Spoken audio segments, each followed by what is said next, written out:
Hi everyone. So the big question, Mark, can you hear me? I can hear you. Everything is fine. Oh my word. We have so many different, honestly, people message us saying like, we have all these tech issues. No one else seems to have it. We've got so many things set up because we want to get the best possible sound quality imaginable, and it just leads to so many issues every week. But it does, but we'll sound good when it's done. Yeah, we'll nail it eventually. And this time my camera went, didn't it? I mean, this time that was the frame rate in my camera just dropped through the floor. I have no idea what that was.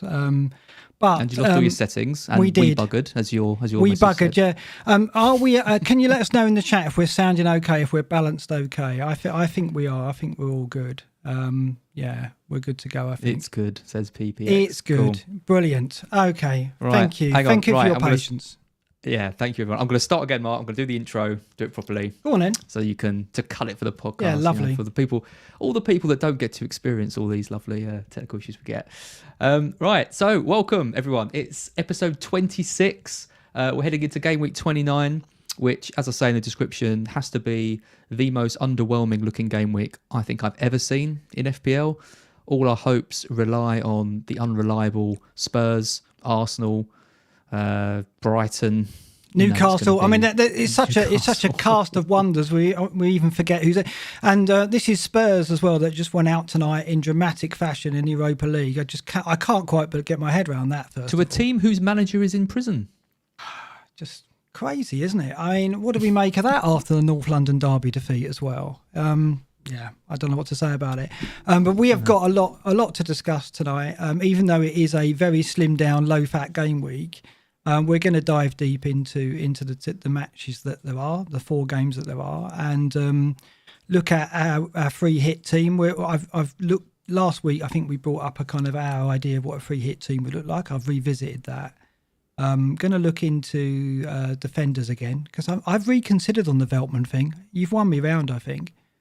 And I've got some. Well, it's an injury to Burn. I think, as we're going to talk about, is makes Veltman an even worse option now. Yeah, if he's not fit, absolutely. And then we're going to look at Bale or Aubameyang. I'm going to learn to say Aubameyang over the course of the show, so look forward to that as well. And then, of course, we'll look at our own plans and so on. There's lots to get into. First of all, I guess we look at our game weeks as per usual and we're very, very similar. Just 1 point between us this week. Talk us through it. Uninspired, I guess, but still a green arrow. Come on, cheer up. Oh, uninspired. I mean, if it wasn't for Cancelo and a certain John Stones, it would have been absolutely dreadful. They carried me through, blanks for pretty much everyone else. I was saying to Sam earlier, I did the Scout the Game Week with her, and I said you can often tell how your game week's going to go from the first game. And going into that with double Villa defence, Target gets that assist for Watkins. It wasn't a Watkins goal. I'm not going to try and claim it was, but then that's stripped off him, and then Newcastle score in the last dying seconds, and that just set the tone. Everyone blanked, but Stones and Cancelo. It was awful. I just thought everyone was rubbish. I hate a lot of them. Can't wait to wildcard. I'd like to say that I didn't celebrate the Martinez clean sheet being lost in the last minute. It was a cool twist, but I mean, when that goal went in, it was a win for everyone who doesn't own Martinez, and particularly, you got Target as well. Target was on maximum bonus, I think, at the time, wasn't he? He still got 2 bonus, but it was like a 20-point swing for you, wasn't it? Oh yeah, it was dreadful. It was dreadful, and and you predicted 1-1 as well. I did last week, and FPL pot noodle. You only predicted that because you wanted it to be 1-1. Yeah. You got everything you wanted, and I hate it. Absolutely, and I think Andy was on Twitter as well, going, look, how much he loved Lascelles and Murphy. He was rubbing it in, putting salt into it. It was all kicking off, wasn't it? After what was an absolutely awful game. I mean, the Villa, it was a terrible game. I blame myself because I didn't actually subject myself to it. Maybe if I'd watched it, I would have given them that little bit of an extra spark, and they wouldn't have conceded that goal. But I just knew it was going to be terrible. I just couldn't bring myself to watch it. Well, you got away with it. I mean, I think people talk about how important FPL is to the Premier League. I don't think anyone would have watched that. Most people would have turned that off after 10 minutes. But I watched to the end, just willing Newcastle to score, and of course, eventually they did. But yeah, it was about poor game. But Stones, I mean, what What a player he's been for you. Unbelievable. I know. I mean, I can't claim that I got him in before his massive haul in the double game week. I got him in after that. He either plays or he scores or gets a clean sheet. There's no middle ground with him. He's kind of perfect, really. Yeah, I was going to switch him to Diaz a few weeks ago. Diaz is still I think the safer, better pick, and he's scored as well, so he clearly has that goal threat. But yeah, it just, like we talked about last week, I don't really know what I'm going to do with my City defenders, because there are issues there. Cancelo's got the competition, Stones has. I don't know who is going to play each week, but it almost feels worth, well, definitely keeping one of them or getting Diaz and seeing what I said. I don't really know. I was all set on switching round to Diaz, De Bruyne and Gundogan, and then De Bruyne gets benched and Cancelo and Stones both return, and suddenly it's like, oh, maybe I should just stick with what I've got. But it's just a lottery every week, isn't it? It is, and as City's schedule gets even worse, I think we're all looking at whether we actually want to take 3 City players forward with the wild card. I'm playing the wild card in 31, and I've got to say, probably only going to take 1 or 2. I'll probably keep Diaz and maybe Gundogan, depending on how his role develops now De Bruyne's back, but might go KDB. So it'd be 2, I think, but we'll see. Yeah, I mean, but you look at Chelsea, like you think, if you get Azpilicueta in or Rudiger, you go for Shaw as well. You keep Dina or I mean, Target's been doing well. I mean, Diaz, Azpilicueta and Shaw looks a pretty solid 3 for between now and the end of the season. You could even whack someone like Creswell in there.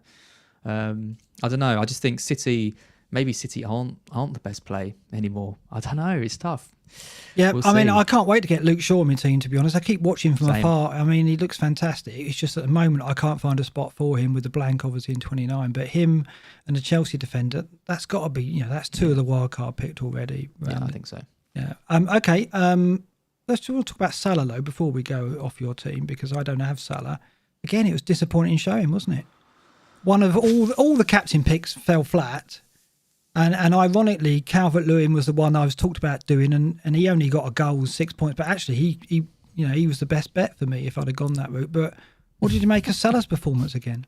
Yeah, it's like I could have been brave and I could have moved Salah on. I could have moved to Son or Aubameyang, and literally any single person I would have moved to would have been a disaster. You go into that Monday game thinking, right, everyone's blanked. He's my captain. Surely this is it. He's gonna get something, just an assist. And that's gonna give me some decent points, and just nothing. I mean, scores the offside goal, but other than that, I mean, just doesn't look on it. It's too. I mean, 5 blanks. He didn't get involved in a row.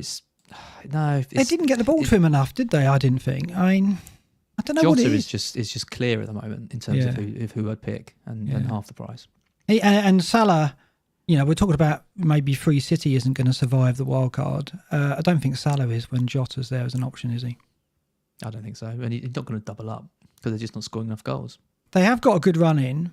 Certainly the last 4 look very strong indeed. So at that point, we might look at doubling up on a Liverpool attacker. But it really depends on where they're at that stage in the season and what the situation is with them, because it's really hard to predict. But yeah, I mean, I think, going down to 2 City, no Salah, what's going on?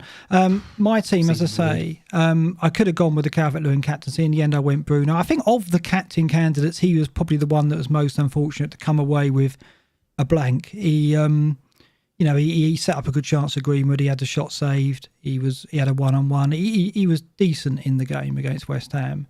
So I was hopeful throughout the 90 minutes and remained hopeful, but just didn't deliver. But it was Trent who really saved me. He's the one who got me the green arrow. And he has been better. He has been better in recent games, I think. And he had a decent game. He set up some chances which helped him get the bonus and the 3 extra points. What's he get for that? Drop from the England squad. You're not happy about that, I'm not happy about it. I think he's actually, last 3 or 4 game weeks has been much improved. Looks a lot more confident now. Just his first touch. And they've picked Walker and Trippier ahead of him, but I just think an England squad without Trent, I mean, come on, give him the benefit. He is. Like I said, I think it must be like, look, we know you're not playing as well as you could do. Okay, you've been a bit better recently, but this is a kind of warning. You're young. You don't automatically have a place in the England team, blah, blah, blah. But then Eric Dyer's there. I could, if Dyer wasn't there, I think it would be quite a strong statement. But Dyer's there on absolutely no merit whatsoever. So the whole integrity of the decision is off for me. So it does make you question it. Yeah, yeah. I don't know. It's strange. Maybe we'll see a reaction from Trent. So maybe before I sell him, I need to think about that, because if I was in his shoes, you'd obviously want to make a statement in retaliation to that. But yeah, 50 points for me, a green arrow, which Trent got me. So very, very similar game weeks this time round. Nudged up in ranks, both of us, not massive. Great in the good league. I got a little bit extra. I've got 10-point lead now. It's hardly something I can relax and sit upon. You're still chasing Joe. You're 1 point behind, aren't you, in the relegation spots? But it's neck and neck between you two, isn't it? Well, I think we all get relegated. Well, I think it's bottom three. I think it's Joe, me, and Late Riser. Right. So it's Tom Freeman who I need to be targeting, and obviously he had that bench boost, which has really put him up. But he hasn't got the wild card, and I have. So it's all gonna. My season's gonna come down to if I get the wild card right, I should have a fairly strong end to the season and do okay. So I just need to make sure that I nail that. So that's going to be a very interesting stream in a couple of weeks when we both play it the same week. It's going to be double wild card, yeah. So we'll have to do that late at night with plenty of drink. Double the beers. Yeah, and hopefully we'll go out on time for that one. No, we won't, will we? We'll be okay. Yeah, we'll be a fascinating wild card. I'm chasing down Andy now. I'm 40 odd points behind him, which sounds like a big gap, but he doesn't have a wild card either. So, you know, I know I'm 40 odd behind. I reckon I could still stage some kind of comeback there and overtake him, but we'll see. It's good to have a target. Good to have a target. Well, V Buckley asks, is it going to be awkward if I get relegated? And the answer is, we're not doing this if I get relegated. Well, this is what you say. If you like the great and the good, then you better hope that I do well. Well, what I'll do is I'll get Greyhead to put a Division 1 in place, and then we can have 2 leagues with me in a different league. I'm not being in Division 2. No. Absolutely not. I'm not being here when you're in Division 1 and I'm in Division 2. You're not having that? Absolutely not. Well, you've got to butt your ideas up then. You're going to have to catch... I know. You're going to have to catch Tom Freeman, aren't you? Just interesting on it. Look at my team value compared to everyone else's now. I'm 106.3 million and no one else is near me. Like General's on 103.6. It's me that's closest to you. Yeah. 105.6. Yeah. That's those early transfers, you see. Both of us. Let's see if it does us any good. Price, not pounds, not points. That's what I've always said. No, that's not what you've always said, is it? That's not your hashtag. You fluff that, didn't you? Pounds, not points. Yeah, if you resort the league by pounds, then I'm second. Yeah. Well, go with that. Sorted. Then. Yeah. Go with that. I'll be relegated. No. Well, we'll see. Okay, let's look at some defensive data, because obviously tonight, we're going to be looking at the 8 teams. So I've highlighted the 8 teams that play in Game Week 29 in the data here, and throughout the data that we're showing in the show. It's going to be those 8 teams that we focus on. So just looking at the defensive data here, it's Brighton, isn't it? It's Brighton again. It never fails to surprise me. I don't want to get you talking about Brighton, but looking at the last 4 matches, which is perhaps the most relevant data over the season, though, Brighton are the 3rd best defence in terms of minutes per expected goal conceded, which I think we say every week. This is the only time people care about me talking about Brighton. I think. I guess so. Everyone's asking me questions about them. But, over the last 4 matches, they're second only to Chelsea for this stat as well, minutes per expected goal conceded. Ridiculous. Yeah. Which is key going into this game week, because if you look at the cluster of teams we've got strong defences based on the last 4, which are Brighton, Spurs and Arsenal. Those are 3 of the top 4 defences over the last 4 game weeks per expected goals conceded. So 3 teams that don't trust even remotely to keep a clean sheet. Fair enough. So defensively, we've got 3 strong teams there. Looking further down over the last 4, Newcastle are 5th from bottom, and then Villa just below mid-table. So we haven't really got massive extremes here in terms of the weaker defences. Newcastle are probably, on this reckoning, the weakest defence on show based on this data, and then Villa next, but not massively, not. You wouldn't put your house on it. And I think that's what makes this game week so difficult. When you look at the fixtures and you look at the teams involved, there's not really a team flying, particularly now Spurs have just lost the North London derby and End Europe. And there's not really a team you would say is a whipping boy. I guess Newcastle is the nearest to that. Would you concur with that? Yeah, absolutely. Yeah. I mean, it's fun, isn't it? You look at like Leeds and Fulham game, and you would have said 6 months ago that would have been absolutely locked in for as many Leeds players you could possibly get, triple captains, everything going, and the fact Fulham have tightened up so much just is a testament, and Leeds sort of going off the boil, as we'll probably talk about in a second.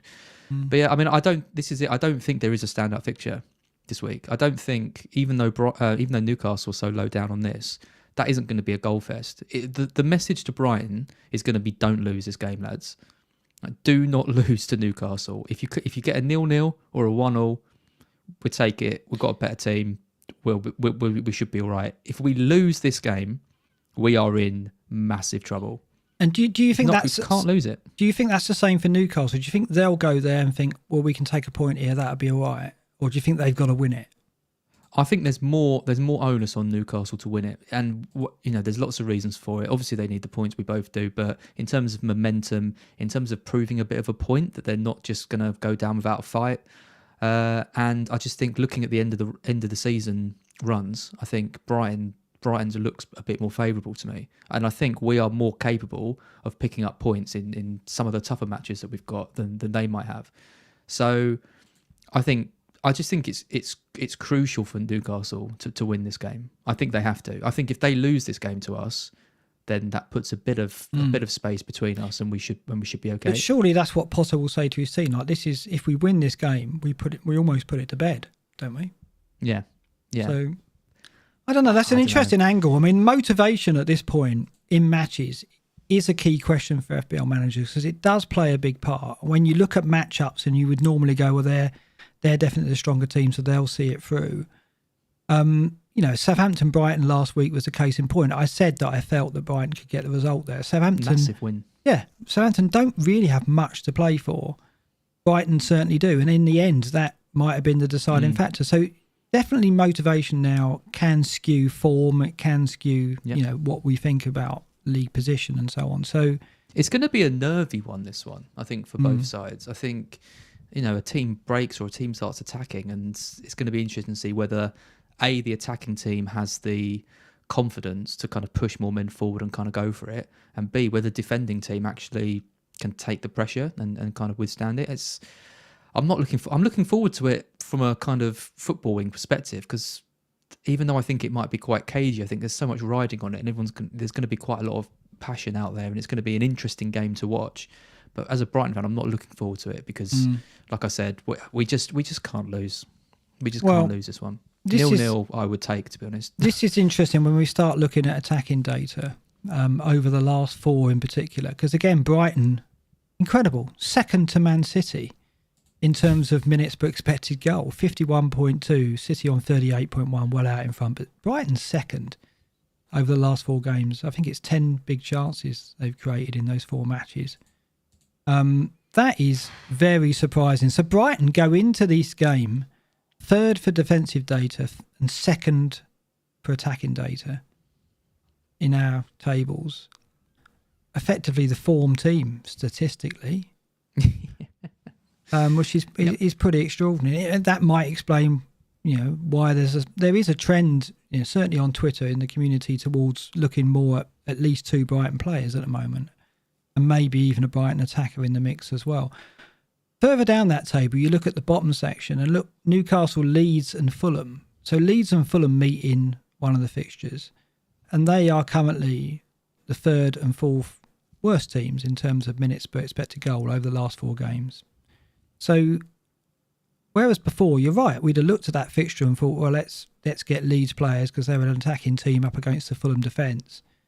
Both these teams go into that game in poor attacking form.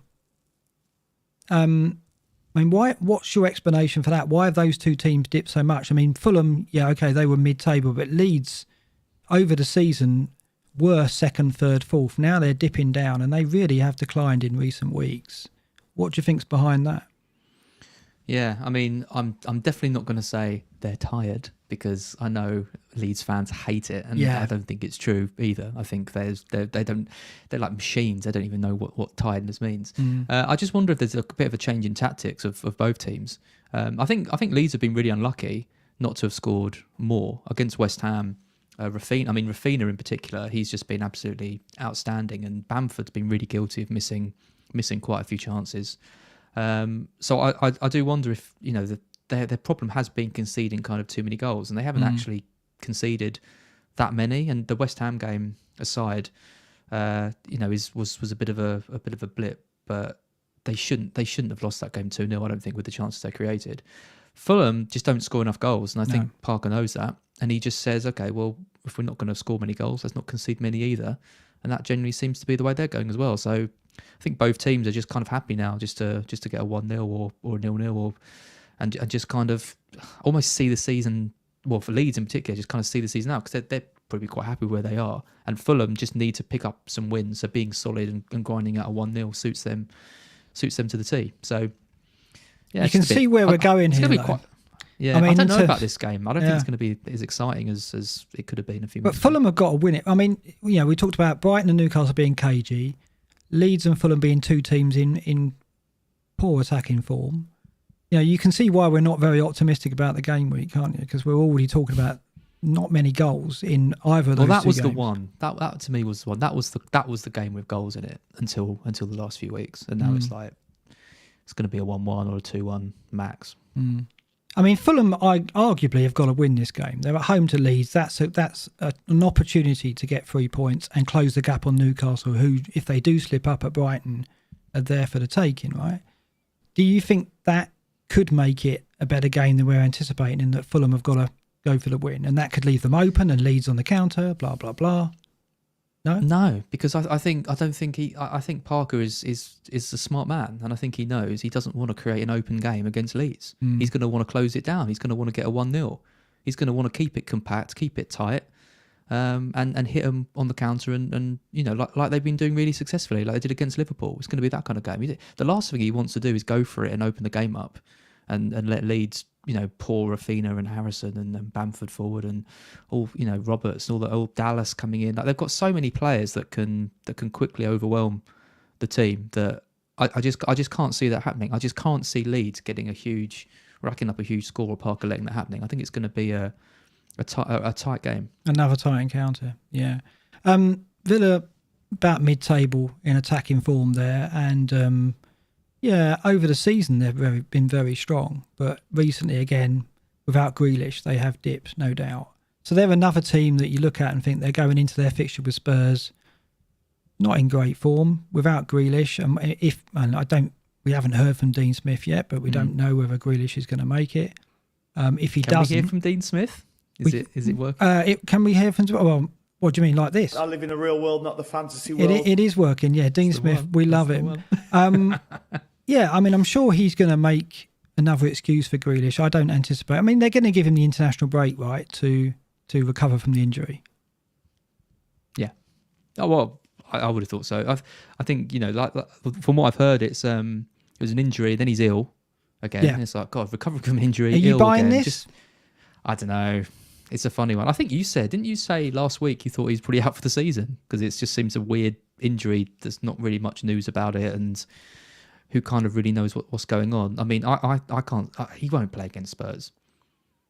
He's not in the England squad, right? So no, exactly. Then he's got to be out of the weekend, and yeah. I don't know. I think the rumour mongers will start circling if he doesn't come back after the break, because then it'll be like, well, did he have an injury, and now his agent is causing an issue, because there's already lots of talk about selling him in the summer, of course, which would be a shame for Villa, given that he signed a new contract and so on. But yeah, I think if he doesn't come back after the break, there'll be talk, won't there? Because if he was ill and yet he's not making this weekend and he's not making the England squad, very odd, isn't it? Yeah. Yeah. People are loving the sound clip, by the way, Mark. Okay, well, more of that to come. That is one of the benefits. One of the benefits of this new system, of course, right? Okay. Well, Colin Richardson says it's ironic that you can get Dean Smith working, but not our own sound. Yeah. Well, it's all nail on head, I think. Mauritius Bowl says he thinks Grealish will play against Spurs. Really? Well, we'll see. We'll hear from Dean tomorrow, I guess, and we'll find out. But if that is the case, it's strange why. I don't believe he's been named in the squad, the England squad. I didn't see him there. No. So why wouldn't he be in the squad if he was fit to play this weekend? So, well, maybe out of a favour to Villa, maybe, I don't know. We'll see. But yeah, Villa going into that game not informed. Spurs going into that game with Villa off the back of 2 demoralising defeats. Again, not great, is it? No. It's just. It's crap, isn't it? It's a crap week all round. West Ham Arsenal could potentially be an interesting game, but Arsenal aren't exactly the most reliable team. It was a good performance against Spurs, but I can never see them scoring heavily. And West Ham, I mean, if West Ham put out a team similar to what they put out against United, where they just took all of their creative players out of the team and went, right, we're going to go with Noble. And as soon as you see Mark Noble in the team, I love Mark Noble, don't get me wrong. Obviously an absolute legend at West Ham, but nowadays you see him in the team and you think, yeah, Moyes is going for a 0-0. Well, it's workmanlike from the start, and they did it in the FA Cup game there as well. They played exactly the same way. I mean, to be fair, if their plan was to attack in the last 20 minutes, of course, and in the end they had to do that because United got the goal, and they looked all right when they started going at United. United looked a bit shaky, to be honest. Well, I can't understand why. The reason they've done so well is because he's played loads of attacking players and really gone for it in games. And when you play attacking players like that, it means you don't often have to defend as much because you're on the front foot.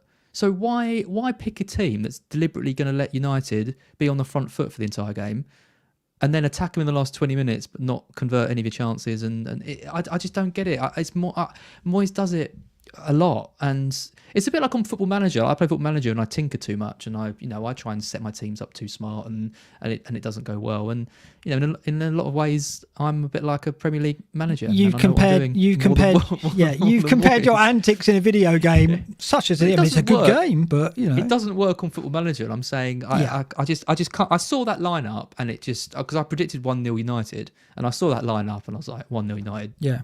Lock it in. It's just going to happen, and it was just very predictable. It would annoy me if I was a West Ham fan and I'd seen that lineup. I mean, the thing is as well, Rice and Souček have been enough cover for a defence which has done very well in recent matches and over the season. In going back to the defensive data over the season, they're sixth overall for the season, which is a strong position to be in.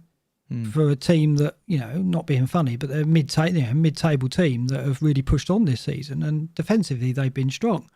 So, I'm surprised that he felt he had to add Noble in there and couldn't go for it, and he couldn't play Benrahma, but it was a shame. But it made for a poor game, and I just hope that I look at the four fixtures, and you're right, West Ham Arsenal is the one that it's the great hope, I think, of the four games to actually give us some goals, because I think the others could be quite dour affairs. I hope that West Ham Arsenal gets an early goal. Your mate is the key. I think without Lingard, West Ham just aren't as exciting. And him coming back into the team might spark them a little bit more into actually giving it a bit of a go, and hopefully a better game as a result of it. Yeah, more on Lingard in a bit. Let's look at the players over the season. We won't dwell on this data too much. I've just highlighted here the players in action in game week 29. I think what's interesting from this is that Maja, he's fifth overall for minutes per expected goal involvement, non-penalty. Okay, he's not had as many minutes as many of the players in the table, but he has shown up well when he's been on the pitch. Now, he didn't get any minutes against Man City. Parker went with Cavallero, perhaps for the pace on the press or to stretch the game a bit. I don't know why he didn't favour Maja, or maybe he's resting Maja for the games that matter, because he felt that maybe with City that was almost a free hit, if you like. If we get anything, we get something. But Maja, I expect to come back in for the Leeds game. Do you agree with that? I would have thought so. Yeah, I mean he's looked good in the games that I've seen him. He's regressed a little bit. I mean, he against Everton he got the 2 goals and kind of like, oh wow, they've actually signed a goal scorer. But again, he just kind of turns into these like busy workman-like performances. But I mean, I don't know, the competition. I mean, Cavallero isn't really a striker, is he? Mitrovic is out of the picture completely. I think they need him, and I think they need him for the run-in. So I'm pretty sure he's back up top. But it was a bit of a strange decision not to play him against City. So just added a little element of doubt on his security of starts. But I think he'll be back. We've had a question there. Why is is it Jahanbash? Jahanbash, is that how you pronounce it? Help me. Yeah, he's been removed because I basically raised the threshold for a number of minutes to make this table deliberately, so I didn't have to try and pronounce Jahanbash again, because it's pretty good. That's a good pronunciation. Was it? I did okay. Isn't our audience perceptive? They are.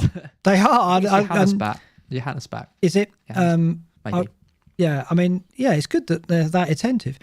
So what do you think of, because there's a lot of talk about differentials, and if you were trying to pick a differential, Maja fits the bill. Perhaps Lacazette does as well, because he didn't start tonight in the Europa League. You're not liking that. That is bottom of the barrel stuff, isn't it? Well, both of them. I mean, it's kind of difficult to pick 11 players, let alone start going, well, where's the differentials, isn't it? Maja, I think, is a decent punt, I think. He could be, if you really want to take a risk, I think Maja could be the player for Fulham to make the difference and get the goal. I don't think there's going to be more than one goal in that game, maybe, for Fulham. But Lacazette, you don't fancy then? Well, no, because does he play? It's a lot of money to put into that. I mean, the trouble again with Brighton is if you're not wildcarding sort of this week, they go straight into United away. Yeah. So your differentials in your Brighton players, Veltman, Dunk, Trossard. I'm going to talk a bit more about Brighton later, who I think is, but they're the players who you look at that Newcastle game and you think, I'm going to get into some Brighton players because they, that is arguably the best fixture, and then they have that United game. So it's like you've got to take that into account when you're taking out Fernandes and Gunderwood and all these guys. That you absolutely have. You've got to look at. I mean, one of the lessons that I've said to I've put down some rules that I wanted to adhere to when I've looked at this game week, and one of them is you've got to take notice of game week 30. If you're wildcarding in 31, or if you don't have your wildcard, you've got to look at who you're taking out, because in game week 30 there is some decent fixtures. Like I've got Dina and Calvert-Lewin in my team. Now, on the face of it, you think, well, I can lose one of them, if not both of them, for game week 29 and get players who are active. But then they've got a really strong fixture in. I think they've got. Let me just remind myself who they are playing. Let's go to the ticker here. So Everton play Crystal Palace in game week 30. Right, I'm going to want Dino and Calvert-Lewin for that game. There's no way I want to lose them. So you have got to consider the players you're taking out and look at game week 30 and 31 if you haven't got the wild card and think, well, is it going to be worth it given the pool of talent that we're talking about that's on offer in game week 29? Do I want to lose Calvert-Lewin for Maja? No, I don't. No, exactly. No chance. Yeah. You're just not going to do that. Differentials are really, really tough, and I think really Trossard is my favourite one. If I was gonna pick one to go for, I was gonna say Lucas Moura as well, just because I thought he was actually really good against Arsenal for the whole game, and if they had managed to get anything out of that game, it would largely have been down to him actually looking like he could be bothered to play football and actually harassing people. And he's not my favourite player. I mean, I've said before, his hat-trick against Ajax is I think the greatest thing I've ever seen in a match. Like, just the way the whole thing was just incredible. But I don't rate him too highly as a player, but he has looked actually really good. Yeah. And he's a Mourinho player, isn't he? He's a guy who actually wants to run. And there's some people in the chat talking about Bale and how, I think the goals came down his side, or he was largely at fault. Well, not largely at fault, but like him not tracking back probably does allow more space for teams to attack down that side. That's exactly what Mourinho doesn't like. And it's no coincidence that Mourinho I don't think has full faith in him, because he's not going to offer that. So again, I wouldn't be too surprised to see Bale miss out in one of the next two games. He came on at 60 minutes today, but again, I don't really want Bale, because I just don't trust that Mourinho likes him that much. So actually, I think I'd prefer to have Moura, weirdly enough.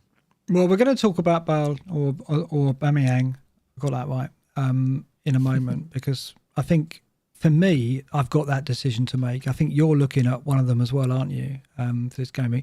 Just going back to Trossard, can you promise me that you're going to talk about him later in the show for your team, or is he kind of... No? Well, yeah. Well, what do you mean? Am I considering him? Yeah.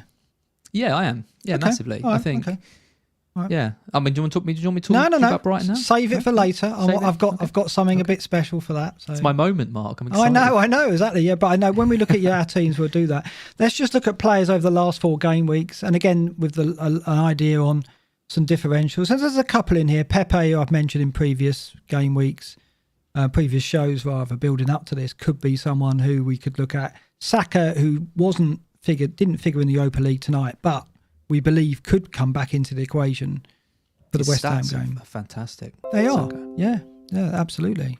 They're strong, but do we think that he's going to come straight back into the team at West Ham? It's a risk, isn't it? Mm. Yeah, I mean, last 4 game weeks, 140.6 minutes per expected goal involvement, which is better even than Rafinha, which given Rafinha and his form is pretty staggering. I like Odegaard. Yeah. He's not on the list. But No, he's not. he's like kind of Ozil again. Like he just is that kind of classy orchestrator.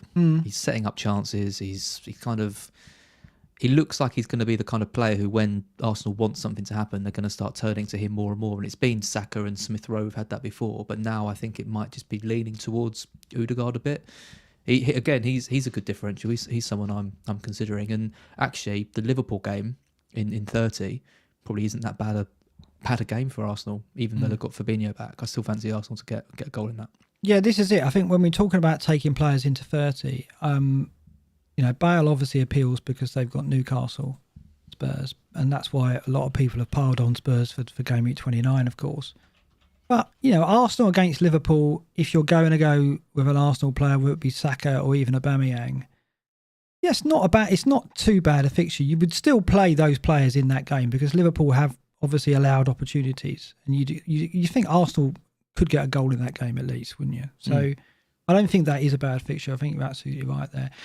Maja features on here, of course, and Trossard down the bottom there, just sneaking in our table, 204.6 minutes per expected goal involvement. Again, I think it's very difficult to risk differentials when the pool of talent just to get an 11 out is difficult enough. But when you're looking outside of that, it gets pretty desperate. And I think that when we look at the free hit team that we put together, we'll see that. But I just want to look at some interesting stats now from livefpl.net. This is Ragaboli's site, which, if you don't know, is an incredible piece of work. Certainly something we recommend you go and check out if you haven't. I mean, many people in the community use it for their live rank, which can be a good and a bad thing, depending on how your game week is going.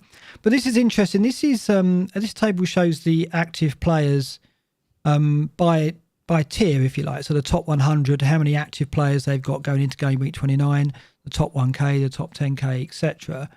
And he's got figures here for excluding your second goalkeeper and also excluding Son. And, what's interesting here is the top 100, the top 1K and the top 10K, they've all got the most players going into this game week, the most active players. So the average in the top 100 is 6.86 players when you disregard Son and the second keeper. 6.86, so almost 7 players. The top 1K is 6.77, the top 10K is 6.7. So, it's obvious that those players have prepared for this game week in mind and they're well set up. I mean, I go into it with 5 at the moment without Son. And what have you got 5 as well? Or have you got 6 without Son? I've got 6. Right. I didn't have Son, so that helped. I've got Martinez, Dallas, Target, Lookman, Rafinha, Bamford, Kane, Antonio. I've got 8. But this is interesting because all the way down to, even if you're looking in the 1 million to 2 million bracket, they've got 5.97 players. And I think when you get down that low, you're starting to obviously hit non-active teams, if you like, go Surely shit I'll teams. get Green Arrow this week. Bloody hell, I've got 2 frees as well. Yeah. Getting 10 out without a hit. Exactly. Looking at this, most teams are going to be set up with 6 players, right? So if you've already got 7 players and you've got 2 free transfers, or you're even better if you're going to go in with 8, 9, 10, you're in a good spot, aren't you? Do these figures surprise you? Yeah, yes and no. Well, no, not really. I don't think they do. I maybe would expect the kind of exclude, because if you look at it excluding Son, it's all sort of relatively around the same, isn't it? It's kind of it's about 6 players. Yeah, not a huge amount in it. But no, I think people. I think people are going to take lots of hits as well this week, and I think it's not really a week that suggests that taking lots of hits are going to massively pay off. And I think people are going to panic a bit and they're going to say, "Oh, I've only got 6 players. I better get 11. I'll take a minus 12, whatever." Do you think that? Do you think that's going to happen? Do you think there'll be lots of? I think so. Right. I think people will just think to themselves, "Well, having a player is better than not having a player." And I do agree with that. And like we've talked about, it's only really a -2 at the end of it. But at the same time, when game week 30 runs around, and if you have taken out your Fernandes and your Gundogan's, that's actually what I'm more excited, is maybe not the right word, but I'm hoping that quite a few people like break up their teams to bring in really crap players around my rank, and then then a wild card, and I've maybe still got Fernandes and Gundogan, and I keep that value in and don't have to panic about it too much, because if people haven't got the wild cards to play, then this kind of suits me quite well, because it's a blank game week where people are going to be taking hits, bringing in crappy players, and then won't be able to get rid of them in the long run. So that helps. But yeah, I mean, this doesn't take into account the free hits that some people have got, does it? So no, not at all. No. But I would. I mean, it's just a bit of a guess, but I wonder if the top sort of 100 1K are going to be the ones that have already played the free hit, and maybe the ones further down might still have it. Possibly, just because you'd expect people with more points to have played their chips. Yeah, and that would skew this, obviously. That would skew this, because people with the free hit aren't going to be setting up for this game week. They're going to go in for it with less players, but then free hit, of course. Yeah, I mean, I think you're absolutely right. I mean, what I look at this and think, you've got to look at your squad and look at the positions that give you opportunity to swap players out. And I think that's your second goalkeeper, because obviously you can take your primary keeper into game week 30 and beyond. It's your fifth defender, because obviously you can play 3 or 4 at the back, and that fifth defender can be on the bench. It's your fifth midfielder, and it's your third striker. These are the positions where that's your bench effectively in game week 30. But when you're looking beyond that, when you're going, right, I'm taking out my heavy hitter like a De Bruyne to get a Lingard in or a Rafinha in, that's where you've got to ask yourself, is it going to be worthwhile? Yeah. I guess Lingard and Rafinha are bad examples, but a Trossard, if you're getting De Bruyne out and getting Trossard just to get a player who's active, I think Rafinha could be worth getting in and sacrificing a player for. Well, maybe straight Lingard. to Sheffield United. I would not want to be going into a Sheffield United game without Rafinha. No. So Leeds are okay. Leeds gives you that fixture in game week 30, but I think you've got to do two things. You've got to look at the game week 30 fixtures and beyond, and you've got to look at whether you're weakening your squad going forward. And I think there are spots where you can afford to take risks, like the keeper, the second keeper, like the third, the fourth or fifth defender, and you can be reasonably and sacrifice players there. But you've got to be careful you keep a strong 11 for game week 30. Yeah. And that's what's important. Yeah, I mean, Leeds with that fixture, Spurs with the fixture they've got against Newcastle, they are gifts to us. It's mostly just Brighton. I think, Brighton, this is the thing. Brighton have arguably the best fixture, like we've said, but then have the worst game in 30, whereas everyone else is a bit of a mixed bag, but then have quite good games in 30. So it's a bit, when you're talking about hits and stuff, it kind of feels like actually the hit for one of the other players might be better at paying off over the next 2 weeks rather than a hit for a Brighton player who might pay off this week, but then probably isn't going to in the United game. So yeah, it's an interesting one. I've had in past seasons I've had quite a lot of success taking hits in blank game weeks, because you just get rid of that risk. Just get rid of that risk of the play you take out hauling, and it's quite a nice thing to have. But normally we have kind of one or two standout weeks. Chelsea are playing Crystal Palace at home, and you take a punt on Werner and Havertz and stuff, and maybe one of them scores a brace just out of luck. But I just don't see any players that really, I don't, even captain wise, there's no player this week that I think we have to captain. I think everyone's going to go for Kane as a default. I'm not convinced he's. Yeah, I've seen that. I had a sneak preview of your team. Well, after tonight's result as well, particularly. It depends how much you read into that, how that's going to affect them. But I've seen your team and you've not gone Kane captain, so more on that later. I was surprised at that. But yeah, it's very, very difficult to spot a player that's worth it. I mean, I am going to take a hit. I think I'm going to do a -4. But I look at my team and think, I can lose Johnston as my second keeper. I can lose Son because he's injured, and I don't trust Marino. I don't know the extent of the injury, but I can always bring Son back for 30 if I want to. And then Trent or Cancelo will probably go. One of those two. I can afford to lose one of those two, because in game week 30 I've got a decent defence to play 3-4-3. And the fixtures allow me to play 3-4-3. And we'll look at my plan maybe later, but that's what you've got to do. You've got to identify the players you can afford to lose without weakening your team going forward. Yep. And then that gives you an idea of how many hits that you can probably take without risk. And then obviously 1 hit, a 4 is effectively, if you're going for an attacking player, you're guaranteed to get 2 back unless they get booked. So I think a -4 is sensible. When you start getting to the realms of -8 for the players that we're about to look at, I think it's quite difficult to justify. So you look at it like that, because I always look at them just in isolation. Like it's a -4 for him, it's a -4 for him, it's a -4 for him. The -8 is kind of a bit meaningless to me. If you're taking out a player with a blank, it's a -2 to swap them out for someone else, because you expect that player to get 2 points and then whatever they get. The trouble is with a defender, like if you're taking a hit to get in Dunk, if he gets a clean sheet, you're actually only getting 2 points. Like you're only winning 2 points off that, because he's going to get 6. You're taking 2. Oh no, 4. I can't count. So you need that clean sheet to get at least a decent return, and I just don't trust any of these teams to really keep one. But I think Brighton have probably got the best chance. Yeah, that's why Brighton are popular, because I think the defenders, because you've got 5 defenders and you can play 3 at the back going forward, so you can possibly change 2 of your defenders, and you can certainly change your second keeper. That's why Brighton have appeared in, because they do have on paper the best fixture for a clean sheet. What we've got here is a revisit of the Gameweek29 targets that we put together for last week. So I've selected an A team. I've now got a full B team. Some players to consider in C and D as well in the columns there. So the A team at the moment is Sanchez, Creswell, Dallas, Dunk playing 3 at the back.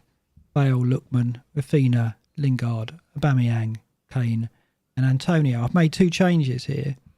I've put Dunk in for Veltman and Antonio in for Bamford. Hey, there we go. You listened to me, finally. Yeah, I mean, I think obviously the situation with Veltman is quite interesting, because we looked at him last week. We looked at his data for goal involvement of the last 6, and he was second, I think, to Trent. But the burn injury meant he moved back into the back 3 and lost the right wing back spot. So much depends on Burn being fit now for this Newcastle game, whether Veltman is a worthy punt. And there's a lot, I listened to a lot of podcasts this week, and who got the assist are really, they're using propaganda, as Tom would say, to push Veltman. And he is the flavour of the month in the Twitter community at the moment. But Dunk got the goal at Southampton, and I've got some data in the moment which makes me think that Dunk is the stronger option. And I'm seeing the community go back that way now. It's interesting when you see in this little bubble, you see the swell of opinion start to move, and it definitely is moving towards 2 Brighton defenders, whether it be the keeper and 1 defender, and it's starting to move towards Dunk as a really worthy target. Well, Dunk is the best pick. I've said it for weeks. People were asking me weeks ago, Burn, Veltman, there was White, Dunk, whoever. I was like, don't worry about just defensive. If you're going to get anyone from Brighton, get Dunk, because he's our main goal for it. I don't know if the stats massively support it, but I just know he is from watching the games. And I know that we've got creative players who can whip the ball into him, and I know what he's capable of. He takes free kicks. Like, he scored, in my mind, a perfectly fine free kick that was disallowed.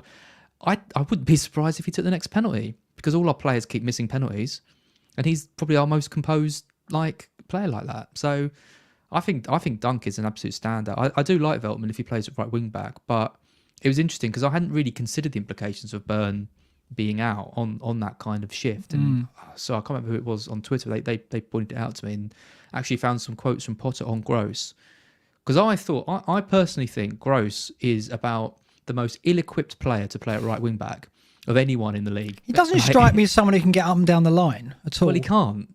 He can't at all, and that's one of his biggest problems, is that he's a number 10 through and through, and he's kind of got the same problem that like Ozil had, in the sense that when you try and find another place for him, because you don't really play with a number 10, he really struggles. So if you try and stick him out on the wing, he's ineffective. He's been dropped back into central midfield, but he hasn't got the legs on him to really kind of make that his own. And I wouldn't be surprised to see him sold. I'm quite surprised that he lasted this summer, because he's a class player for a team that plays to his strengths, but I don't think Brighton really do anymore.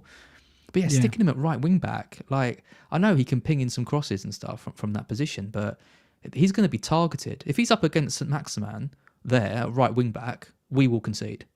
Is St Maximan fit to run at Gross? Maybe, I don't know, what's to see, but. Yeah, I mean, it's interesting. What do you think about Antonio coming in for Bamford? Obviously, the injury's got to factor into this. I think Bamford's going to be fit, but I'm not certain. So in the last few days, I've gone back towards Antonio, even though I've got Lingard in there. So I've gone 3 West Ham there. Do you think that's a sensible move? I think you said last week you would have gone that way.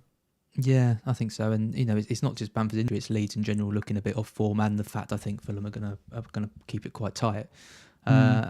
Antonio, I think, could bully the Arsenal centre backs. He's done it before, quite well, and he has done it before. And it's just the legs on him, isn't it? We talked about that before. Whether he still doesn't. He looks like he can't run when it gets to a point in the match. But I'm hoping that with more creativity, with Lingard back, it brings a bit more energy. With some of the creative players hopefully back, it should make Antonio more effective. And yeah, I agree. I think Antonio. I've got him going into this. And I'm hoping to get something out of him. Yeah, I mean, I've looked at this as much as I just don't see too much variation here. If I was playing a free hit, that 11, Sanchez, Creswell, Dallas Dunk, Bale, Lookman, Rafinha, Lingard, Aubameyang, Kane, Antonio, I think there's going to be a lot of free hits looking like that, or very, very similar to that. I mean, the midfield, the options that we've got in the B column here, Trossard, Pepe, Souček, Gross, Saka, there's Odegaard and Smith Rowe when you get to the C column. None of these really, for me, do enough to get into that 5. Do you disagree? Yeah. I'd put Trossard in over Lookman. I've got Lookman, and I'm not... I think he's got one lot of attacking returns in like 10 weeks. And yeah, he's always looked quite good, but FPL-wise, one of those players who I think kind of flatters the deceive a bit. Whereas Trossard, I think it depends how we set up. In the second half against Southampton, they played a system that really, really suits him. With him just in the hole, orchestrating things. He was allowed to make runs. He was shooting more. He was crossing more. He was doing all the things that I want to see from him because he's such a class player. But he does get kind of... I don't really know what happens to him. He features on the periphery quite a lot. But when the team is set up to bring the most out of him, that's when we see the kind of the best option. And he works well with Lallana as well. I think Lallana being fit now is absolutely key for Brighton because he just has that class, that touch, that composure up front that we really lack. So I think Trossard over Lookman would be the only change. But yeah, the rest solid. Wouldn't argue with any of it. Trossard sums up Brighton to me. He is an absolutely lovely player to watch, but he has got no end product whatsoever. That was last week, as. Yeah, well, I would say the same thing. Like I said, it's the switch. It's a switching system. That's a bit unfair. I prepared that for you there, but yeah, I know it is the switch. And this week he's another player. Didn't get my one on Dunk, did you? What did I say last week? No, well, I'm only getting the team going to get us a goal and he scores. No, I'll put that. I'll get that one ready for next week. But yeah, I think Trossard's another player that this week has suddenly picked up traction. And suddenly it's like, oh, he's going to be the one I'm going to go for. And it's really interesting, the trends in the community like that. And Brighton are definitely in focus. And Dunk, Trossard, Sanchez are the players I'm seeing mentioned the most now. Right? And Veltman, obviously, Tom on Who Got This is pushing Veltman still. But those 3 are definitely in favour. We live in this community bubble that is on Twitter, so maybe we're exposed to it all the time and we're seeing this. But it is interesting that Trossard has emerged because obviously he got the goal at Southampton, as did Dunk. So I think the casual player is going to be more aware as well. I think you could see it though. Like if you watch the match, if you believe in the kind of eye test thing, if you saw the second half of the game against Southampton, you saw a different Trossard. You saw a Trossard who was being asked and tasked more with creating things attacking wise, and the system suited him a lot more than it normally does because it's always felt a little bit like we don't really know where his best position is because he gets played on the wings, he gets played in 10, sometimes he's played up front. I still don't really know where his best place is, but I think that is his best place, just tucked behind the strikers and just making things happen in that way. Long term wise, no way. I completely agree. I don't think he has potential to be a factor. Agree with what you said last week? I agree with myself. Yeah. I agree with myself. Yeah, he doesn't have the consistency to be a long term pick in our teams. But if you're backing a team to play what I think is one of the worst 3 teams in the league, and you're backing an attacker to do it, I think it's only Trossard. I don't think you go near Gross. You definitely don't go near Mopé. Welbeck hasn't scored in ages. I don't know if he's fully fit. Lallana, he'll drop deep. Will he make 90 minutes, Lallana, as well? Will he make 90? Yeah, it's Trossard for me, for sure, if you want to take that punt. All right. I might play that one again before the end of the show. We'll see. That took you by surprise. Can I just say, I hate this soundboard with every fibre of my body. Okay. This is points per minute. Looking at assets. What I've done here is just filtered out all the assets that aren't playing. Looking at just assets for Gameweek 29, and looking purely at points per minute as minutes per point rather as a stat. This is why, Bale is still popular. This is why Kane is obviously by far the most popular captain in all the polls going into this game week, because Bale at the top, 9.6 minutes per point, Kane 12.4. In between them, in the Spurs sandwich, is Jesse Lingard on 12 minutes per point. He's been outstanding since he came in for West Ham. And it's funny, tonight I've got into a little Twitter debate on Lingard. I don't know what more he has to do. He's returned in 5 of 6. He's looked full of confidence. He's got a point to prove in that England squad. So he's already got himself back into that. But I do think Lingard, okay, maybe not nailed on, but if you're free hitting, I think he's nailed on. I think. But if you're not, then I can see why there's other players you would be considering. Further down the list, Martinez is interesting. I'm kind of looking at Martinez as a potential area I can exploit, because I think, well, if we're back in Spurs to score, there's a lot of managers going into this game week with Martinez, and they're not going to transfer Martinez out for another keeper. So if I can get a keeper in who can outscore Martinez, maybe a Sanchez, that gets me an advantage, because I think Villa will concede a goal. That was before tonight and before Spurs completely capitulated in Europe. So now I'm thinking, well, maybe Martinez could get a clean sheet and maximum bonus out of that game. It's interesting. Long game as well, not just losing, but to lose in extra time. Kane playing 120. Yeah, I know. Bale getting on at 60, so he played 60 minutes. A decent portion. I don't know. It's So I'm suddenly worried that Martinez is perhaps the best pick, given that Spurs are stuttering now. And just interesting going down that list. I mean, we're talking about names like Aubameyang, as someone to maybe be a differential, maybe be in a glamour differential, one that could explode. Could he explode? I suppose he could. 17.8 minutes per point. It's not great, is it? You look at the team players around it. Lucas Moura's better than that. Maybe he's a stronger differential. So we haven't, again, this underlines that apart from the headline acts, and these are Bale, Lingard, Kane, you're starting to kind of scrape the barrel, aren't you, a bit? Yeah, you are. Yeah, and it's really hard to advise. If people are looking for big boosts to their ranks, I think the biggest boost you're going to get is probably not taking a hit and just hoping everyone else does. I don't know who to particularly advise. Again, Odegaard is someone I do like the look of, who isn't on this list. And he's someone. I mean, I'll be selling Salah, so I can get pretty much anyone. Yeah, but this is it. Yeah. And you got Bale at the top, and you got Aubameyang there, and they're not. I don't know. It's just not quite sitting completely right with me, those two. So I might end up going for Lingard or Odegaard, which is a bit uninspiring. It's not sexy, differential. Is it? Yeah, no. Gives you something to cheer for in that game. I mean, we're going to look at Bale versus Aubameyang in a bit. Defenders are interesting because I think, like I said, with the 4th and 5th defender slots, you can afford to play with those and you're not breaking your team too much. So I think this is why, I think a lot of managers, if they're going to take a hit, it might be for that extra defender, because, you're going to look at, as I said, 2 Brighton defenders, maybe a Creswell, maybe a Veltman, who, if he is playing right wing back, will be an option. Looking at this is a table, again, just looking at game week 29 assets, minutes per expected goal involvement. Creswell at the top, Dallas near the top, Soufal near the top. Those 3, perhaps not surprising to see them pushing this. Those 3 probably are, over the season, have been really steady defenders. Creswell's the top scoring FPL defender, of course. So they're good bets, aren't they, still? Yeah, for sure. But Creswell just finds a way to get points, doesn't he? And having a defender who concedes but has the set pieces and all of that is a gold mine. He's a gold mine. He's a gold something. Well, 41 chances. Good. 41 chances created, by far the most in this table. Unbelievable. Yeah. And a change in position. I still can't get over the fact that he's been playing the majority of games as a centre back, and he's still posting those numbers. It just, it's like kind of it was like Sheffield United style last season, wasn't it? With the kind of centre backs bombing forward quite a lot. I just didn't see him as that good an option. At the start of the season, you told me that Creswell would have been the top scoring defender. He's always been like decent. He's always been like an okay fantasy option, and scores free kicks and stuff. But to have created that many chances with some of the with Trent and Robertson and Dean and these guys all still around.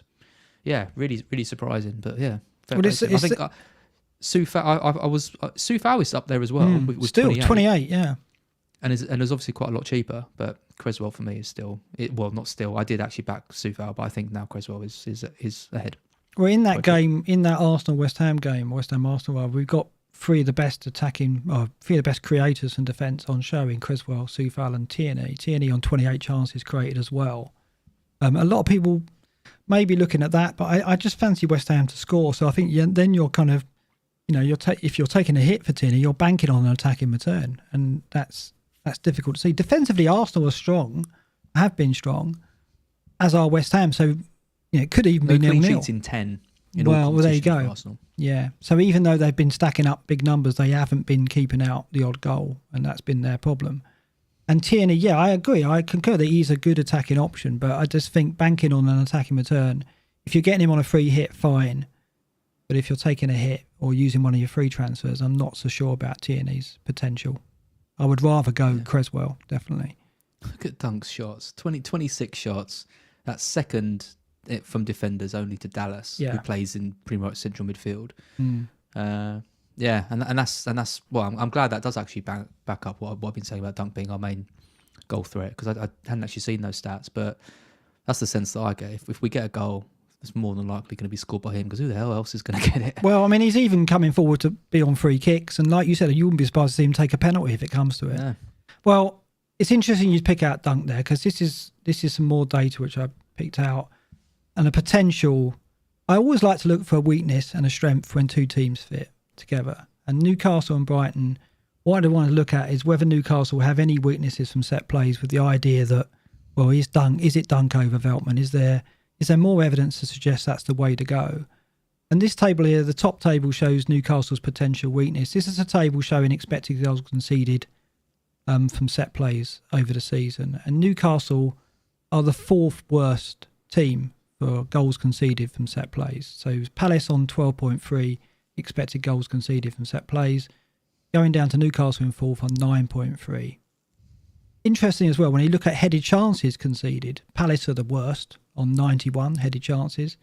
Newcastle are only third worst, 74. So they've got a weakness at set plays. They've got a weakness conceded headed chances. Okay, so I think this established that, there's some potential there. And then we go down to the second table, Brighton's strength, and we look at expected goals from set plays. And Brighton are the sixth best team, 8.35. Mm-hmm. Quite good, okay. Then you look at shots or chances direct from corners, and they've got 68. They're the third best in the league at generating chances from corners, direct corners into the box. So what you've got here is a scenario where you've got a team like Newcastle who have, it seems, a factual weakness at set pieces and conceded headed chances, playing Brighton, who are very decent at set play chances and also direct from corners. To me, that's what convinces me to go Dunk over Veltman. Yep. Yeah. I mean, if Veltman is playing a centre back, then in a way it might suit him more, because he might be up for the corners too, and sort of trying to capitalise on this. But yeah, I mean, and the other thing is, you look at the quality that we've got delivering the set pieces. It's all, you look at Trossard, you look at Gross, you look at Lallana as well when he takes them. Like they can pick out a player nice, and we've got some tall players like in the team, but Burn's not there anymore. So Dunk is, well, I mean, Burn might play, and he's obviously a bit of a target man. But even with Burn there, Dunk is still registering the most shots, based on the table you just showed. So it's almost like Dunk is kind of drawing attention from players, but they do seem to be aiming at Dunk. I think Dunk is the threat. He is the danger, to quote Heisenberg from Breaking Bad. And yeah, I'm getting him in. It's a 2-pointer, all over. There's no doubt. There's so much hype about, when there's this much hype about Lewis Dunk and Brighton, it's going to be a 2-pointer. But I'm still going to back the stats that you've presented here and back Brighton to win that game. Yeah, I think it's very difficult in this game. You look for any shred of evidence, don't you, to give you a lead. And I think, this is tenuous. It's not a small sample. It's over the season. But I do, and I think it's funny because a few weeks back, maybe a couple of months back, we talked about why doesn't Potter use Dunk more from set plays, and then all of a sudden we're seeing it a lot now. He's hitting him on corners a lot, and he's got goals out of it. And he's capable with his feet as well if the ball goes loose in the box, as we've seen. So I think, for me now, I've completely changed allegiance from Veltman to Dunk. It might backfire, but that is the way I'm going as well. And this really just reinforced that for me. So we'll see whether there's anything in this. I think if Burn plays in a way, it helps Dunk because it gives Newcastle another figure and a significant one to worry about. Yeah. So even if Burn does play and Veltman is at right wing back, I wouldn't take that as, well, I'm going Veltman now. I still would stick with Dunk. I think. Dunk captain? Well, it's funny. People are saying, I think it was FPL Mode has put that out there as someone he could look at for the captaincy. What can go wrong? Well, if you're really desperate to avoid Kane, and what we're going to look at now might suggest that we should, then Dunk could be a contender. So what I want to look at next is creative players, and the fact that Son's not going to make the game, is he? Do we think there's a chance he's going to make it? I mean, Mourinho was kind of semi-vague about his chances. He ruled him out the Europa League game. He said that he didn't rule him out entirely out of the game against Villa, but in all likelihood, given that if he plays against Villa, he would probably have to go away with South Korea for the internationals. Why would he do that? Why would he play him? So I think it's likely Son misses out, right? So what I wanted to do is look at how big a miss would Son be to Spurs, given that we're ploughing on and giving the captaincy to Kane. We're maybe looking to get Bale in for Son as a replacement. And it's interesting when you look at Son, and I looked at the creative players over the last 6 matches, and this is all players, not just players active in Gameweek 29. In terms of big chances created, he is the top player over the last 6 matches.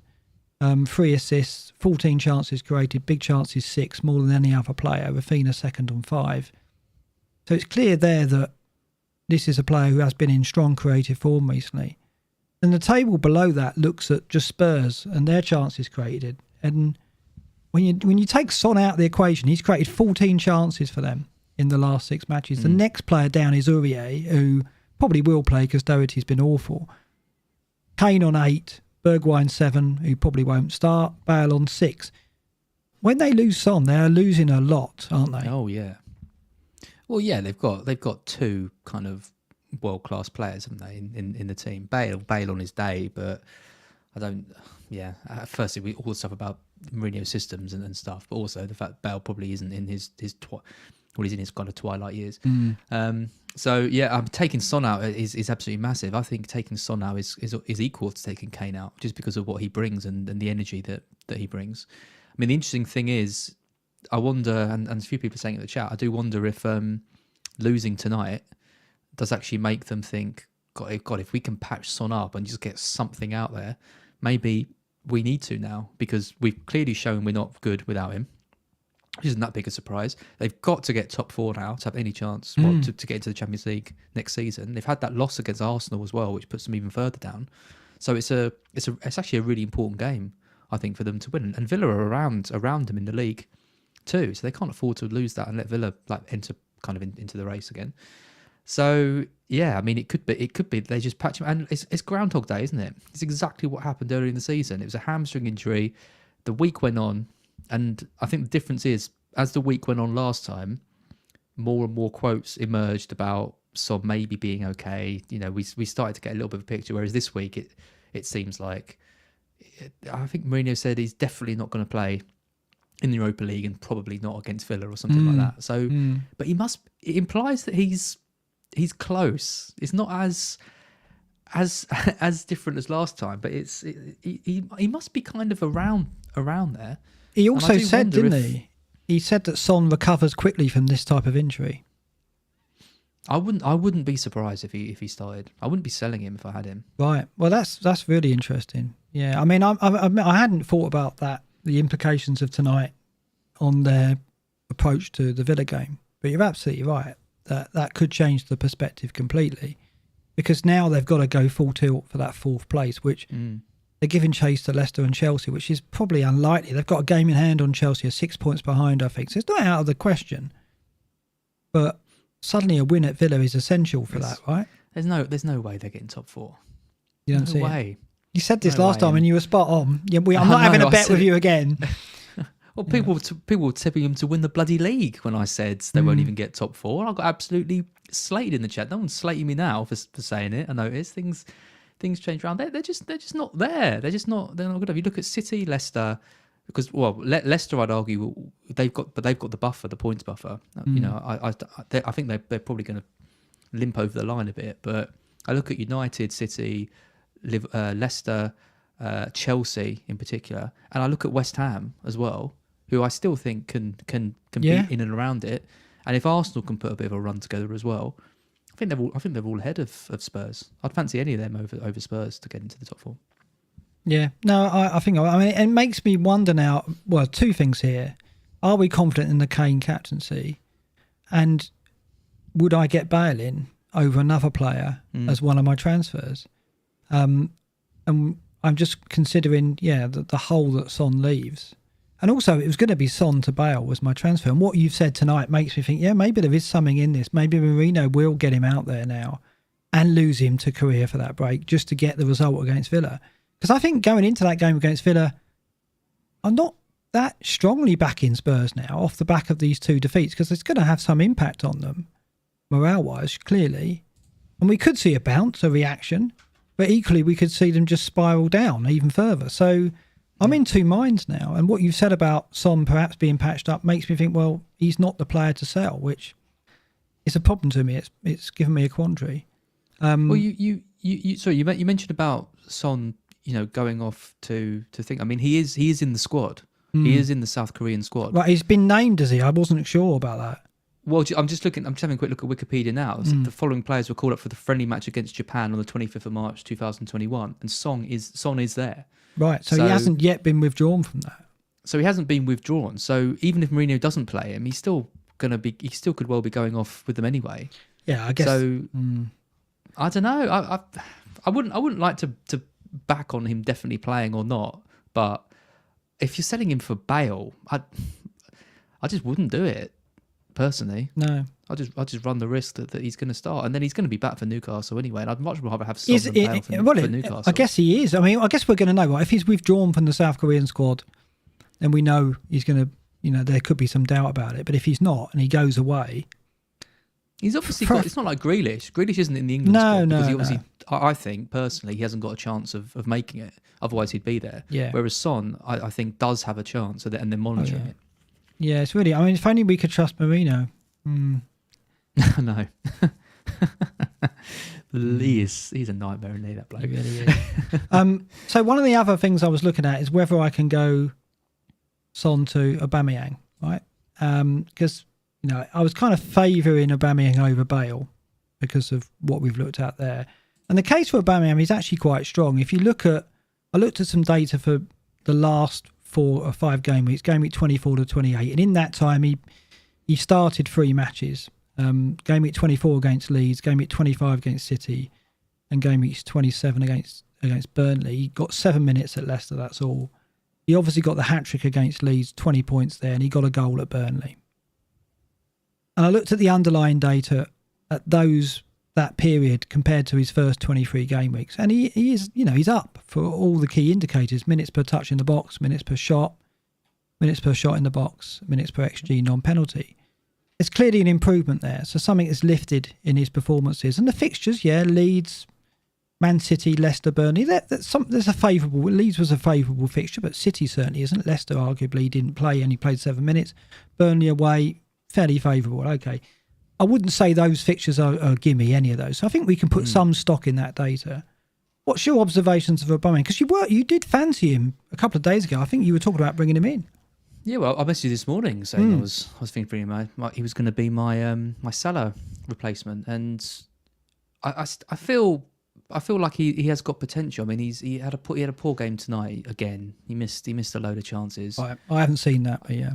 I think there's maybe some risk that he doesn't play, and then he goes with Lacazette again. Because that worked, but the distant Premier League stuff seems like it's behind it. So I think it would be a kind of tactical arresting. I think the thing is though that Arsenal are now back in the hunt for the top four. If they lost that game last week against Spurs, I think they were finished. But the fact they won it now puts them back in contention. So I think now Arteta is going to be like, okay, we're through in the Europa League, but I still think we should be pushing because, you know, there are, apart from, I think it's going to be Chelsea, City and United, they're pretty set. But I think that fourth spot is open. And Arteta's got to be thinking they could to get into it. So I think Aubameyang will play. If he plays up front, obviously he's a better option than if he plays on the left and if Lacazette comes back in. But I don't think there's that much in it between Aubameyang and Odegaard. Really? I think Aubameyang's got the penalties, but like I said, I just think Odegaard's got that license to just to make stuff happen, and I don't trust Aubameyang that much at the moment to really convert all of the chances that he gets. So I guess maybe that makes Odegaard a less attractive option because he's not going to have the conversion.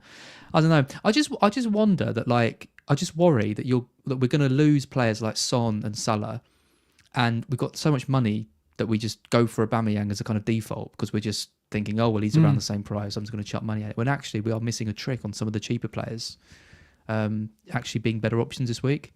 So I'm trying not to just think of Aubameyang, right, that's an easy switch, 12 million for 12 million, boom. I'm trying to think, well, actually, is there a can I do something better that doesn't matter how much money I use? So yeah, I don't know. I was really set on Aubameyang, but I'm not so set anymore. I think what we're trying to do. You don't like. I mentioned Odegaard. I do like Odegaard. I do like him as a player. I'm not yet sold on him as an FPL asset and how productive he only he can played be. Limited minutes tonight as well. I think he only played half an hour, so he's clearly. I mean, I think I'd probably start. prefer Saka if I thought he was going to start over. Yeah, Odegaard. so would I. Saka's stats are like unreal. When you compare Saka with anyone else in that Arsenal team, Saka blows him out of the water. He's definitely the one. He's a wildcard option for me in 31. Yeah. I think he could be a really like shrewd pick, but just purely for this week, I think Arsenal-wise, it's Odegaard or Aubameyang, and Aubameyang is the logical one. But there's just something about Odegaard that I quite like. I think we're just trying to find. I mean, all of us are trying to find a player that's going to get double figures, right? And I think when you look at Trossard, Lookman, Lingard, perhaps they've got a goal in them. Have they got double figures in them? Aubameyang, by his very nature, now he's a top class striker who got a hat trick back in 24 and showed he could still do that, right?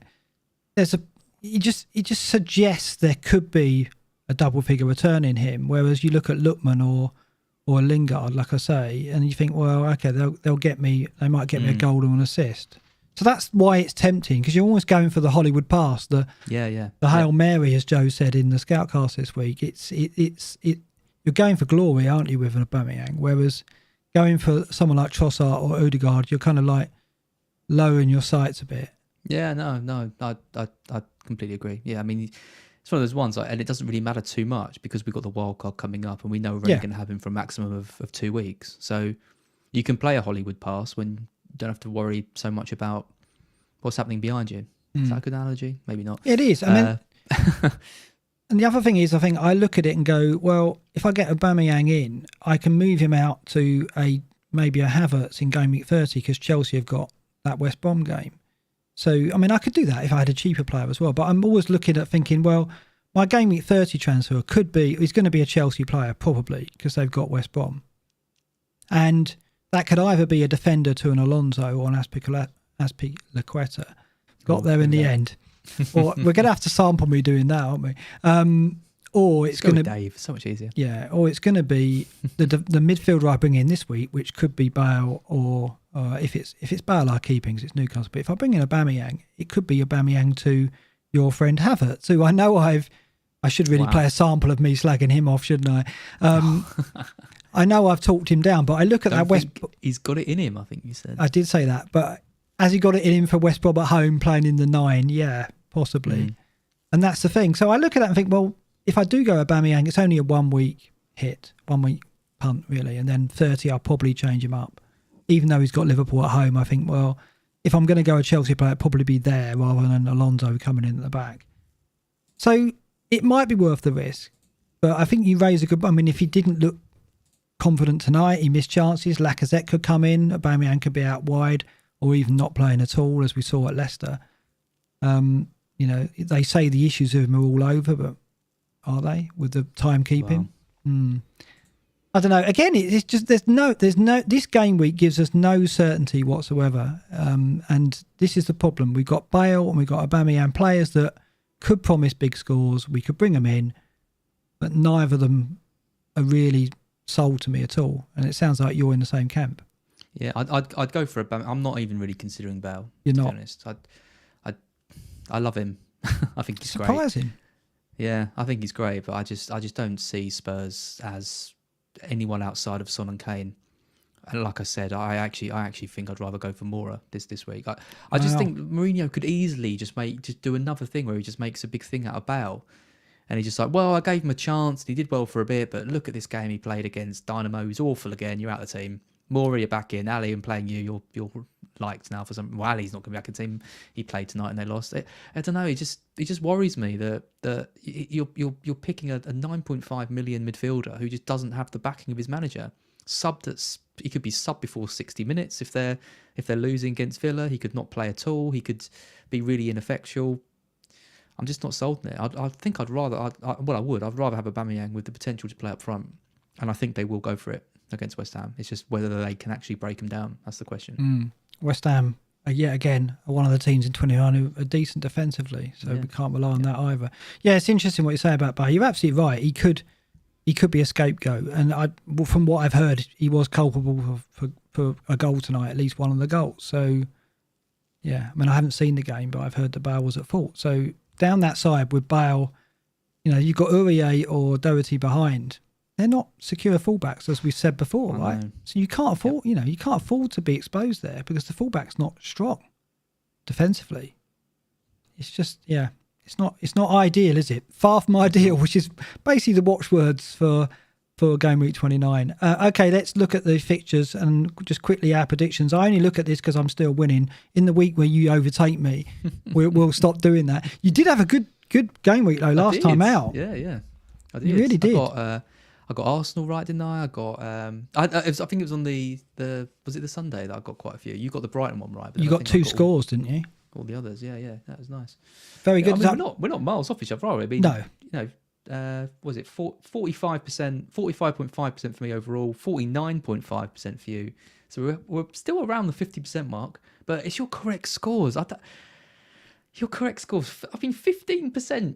Correct scores. It's not bad, is it? That's really good. That's really maybe good. it is. Mine's at 7%, but I don't know how you're beating all three metrics. I don't know how he's but how's he work out the points here? Because I'm beating you for quite a lot of points, even though it looks close. So I don't know what point system Pot Noodle's done. Probably I think you get something like one for a correct result and then 3 for a correct score. So it's purely my correct scores that have done it. It's your correct scores that are really doing it. Yeah, maybe I'll just get rid of them to get rid of those points. They're misleading. Yeah, they're not misleading because you are.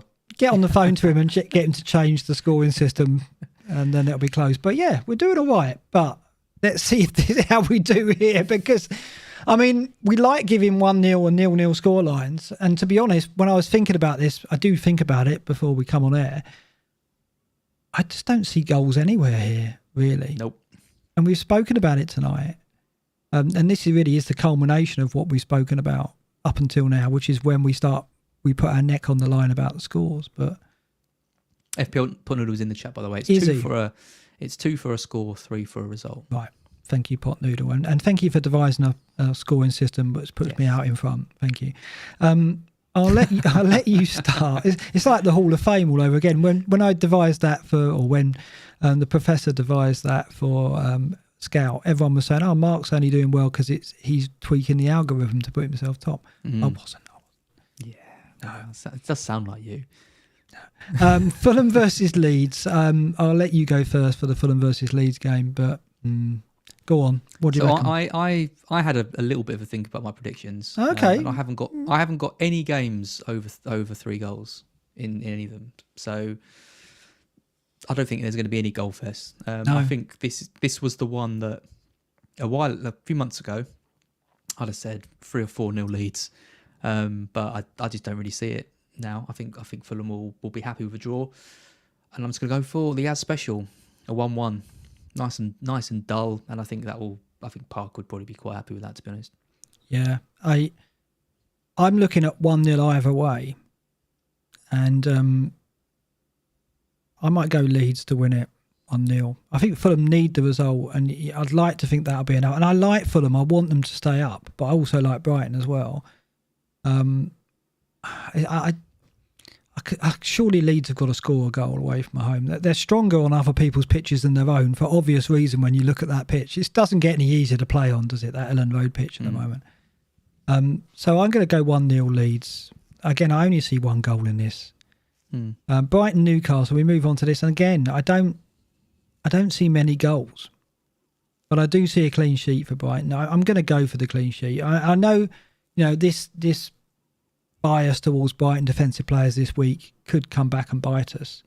But I look at that Newcastle team, and in that Villa game, they were pressing and pressing. Murphy came on, and he was a bright spark. And I think if he starts, which surely he has to, then perhaps they've got something that could unlock the Brighton defence. But defensively, as we've seen, Brighton are strong and have been strong. And I'm going to be getting Sanchez and probably Dunk. So I've got to back that. And I'm going to go a 1-0 Brighton. Yeah. I wouldn't be surprised for a 1-0 or a 0-0. I don't think there's huge amounts of goals there. The one thing I will say is way back, was it game week 2? Was it? Hang on, let me just check. It was game week 2. We played Newcastle last away, and that was our best performance for the season. I would argue that Crystal Palace, when we lost, and Newcastle back in game week 2 were our best performances this season, and we absolutely dominated that game. Like, we won 3-0. It was the most comfortable game, and it really got me excited about Brighton's season. It shows how quickly that kind of stuff can go downhill. And Newcastle are a worse team now than they were back then. Yeah. I think Newcastle had got off to a good start in their first game. Wilson was playing. They had quite a lot of optimism because Fraser had signed, and like we said, they were looked like to be an attacking side, and we comfortably beat them. So I've just got to back a Brighton win, and I'm afraid it's going to be the same prediction as you. I think it's going to be a 1-0. Okay, but I wouldn't be too surprised if Newcastle scored. But I think 1-0 is a pretty likely outcome. Okay, so I'm predicting 2 goals so far. You've predicted 3. 3. Wild. West Ham, Arsenal. I'll let you go on this one. Actually, that's a good point from FPL Geordie. We did have Lamptey then, and he was amazing in that game. So yeah, we haven't got him anymore. You missed him a lot. Might be bloody gross at right wing back. Oh God, that'll be a nightmare. If St Maximan is freeing up against Gross, surely he's not going to be fit. I'd like to change my prediction to 2-1 Newcastle. West Ham, Arsenal. Yeah, I think this is actually a really key game, because if you are looking to make a switch of players and get in a bit of a punt, I think this is where you decide who you think is going to win this one. And if you think it's going to be a West Ham win, then you go for obviously Antonio or Lingard or Creswell. And if you think Arsenal are going to win it, you go for Odegaard or Aubameyang. I don't think you go near their defence. Or maybe even Smith Rowe, who's looked good as well. But I think the first 2 I mentioned are probably better. I actually think, weirdly enough, this is classed as a big game now, considering where West Ham are in the table. And like I've said, Arsenal have been good in the big game. So this is the one I'm actually backing to be the high scoring game with 3 goals. And I'm going to go for an Arsenal 2-1 win. Exactly the same as me. I'm thinking really? 3 goals. Well, no, different outcome. I'm going to go West Ham 2-1. But I see this as the game with the most potential for goals. Depending on when that first goal comes, because if it limps to a 0-0 at half time, it could end like that or go 1-0 either way. But if there's an early goal, if Antonio gets a tap in or Aubameyang gets his penalty, then we could see 3-4, maybe more, right? I'll go 2-1 as well, mainly because I can't predict another 1-0, but I'm going to go West Ham. I think with Lingard back in there, West Ham will get the result. I do think, I don't really back Antonio at the moment. I don't think he's fully back to the player he was, but like you say, he can bully that defence, and I think he could well get a goal again. Arsenal aren't prone to conceding on set plays, so I think going Creswell and relying on those set plays might be a red herring. But I think Lingard and Antonio do look sound options. I do think there's 2 goals in it for West Ham. In the England squad, Jesse Lingard. Who'd have thought? Well, Southgate loves Lingard from his under-21 days, so I'm not surprised. I thought it might have taken him one more squad. But Lingard's I think he's been fantastic. And like I said tonight on Twitter, I was trying to justify Lingard with stats, but basically, you've had just watch him play. Just watch him play, and he looks like he would get back in that United team at the moment. He can't because Bruno's in his position. But you know, if you're Solskjaer, you're thinking, well, there's a new contract waiting. You're not going to let him go in the form that he's shown, I don't think. Yep. Villa Spurs then. I'll go first on this one. And like I said, because I've said 3 goals in the other game, and I don't think there's more than 3 goals in this one. I think we've got 2 teams here struggling in terms of morale, aren't we, now? Yep. Spurs going into the Arsenal game, we all piled on Kane, and what we saw was so disappointing.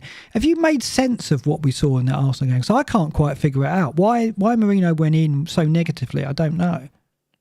Yeah, I mean, again, I was talking to Sam about this earlier because she's a Spurs fan. Yeah. And she says that from the interviews kind of the players give is that they say Mourinho isn't setting them up to be a really defensive team and park the bus. It just kind of happens. And I suggested maybe that because Kane is so intent on dropping deep and kind of helping out in defence and stuff, it almost sets the tone a little bit for playing a bit deeper and the rest of the team dropping back. And because I can't understand it. Mourinho is a smart man. He must know that going all out defence isn't the way to go. And I just can't understand why he seems to persist with such negative tactics. And it does make me think that the players don't seem bought into it at all. And if they're saying one thing and he's trying to do something else, it seems to be like there's just a complete they're at loggerheads already. And I'd be like that, I think, if I was playing for Spurs. That might be a bit of a stretch.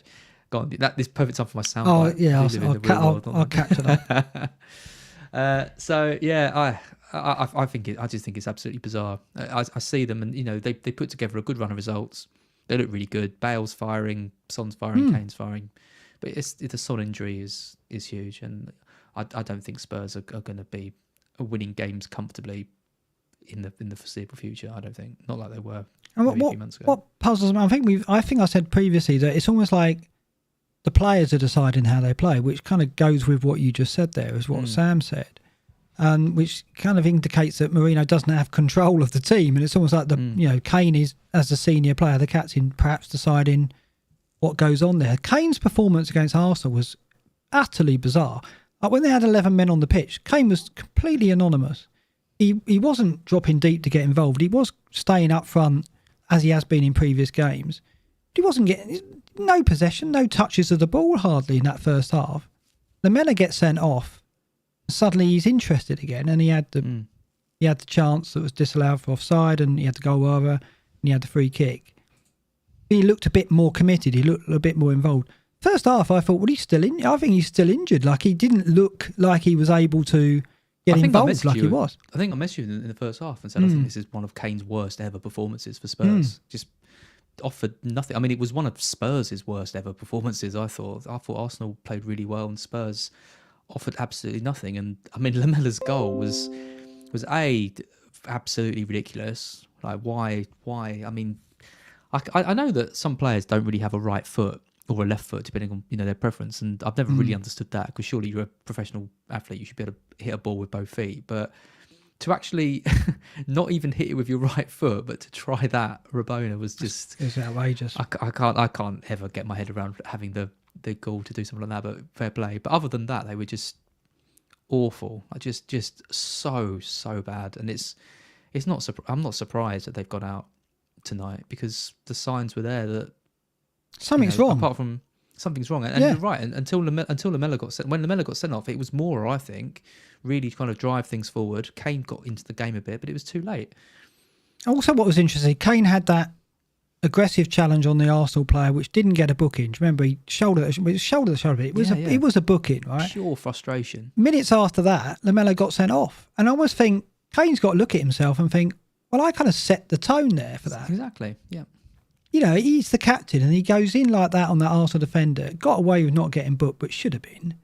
And then minutes later, Lamela does what he does, and it's just like, well, Kane, look at yourself, Kane. There. I mean, he's the captain. He should have been. I don't know. Something's wrong, definitely. I mean, the result tonight might bring it to a head, perhaps, but It makes me, I'm worried now going in because it looks so simple. Kane captain, get Bale in for Son. But, tonight's show and tonight's events in Europe have really made it a bit more They're an murky. all or nothing. I mean, wasn't their documentary called All or Nothing? It was. Was it?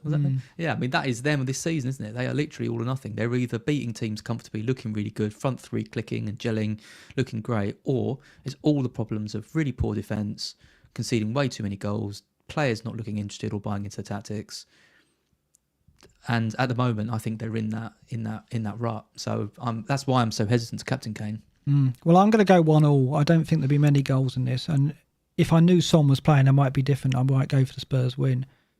Villa will struggle to score without Grealish, but I'd never back Spurs for a clean sheet. That's the thing. They always find a way to concede, don't they? So I'll go 1-1 here. What about yourself? 1-1. You're going same. Yeah. Yeah.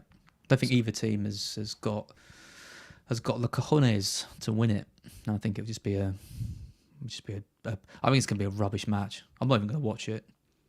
Yeah, I mean, it's depressing, isn't it, really? I mean, let's try and lift the mood. Let's try and lift the mood a bit because it's hard to. The hype. Yeah, I know, we didn't say. I can't with that one. But it is hard because maybe we'll be mistaken and this game where it's going to deliver goals aplenty and points aplenty, but it's difficult. And the thing is, the football going into this game week as well has been declining, the quality of the football we've seen. Yeah.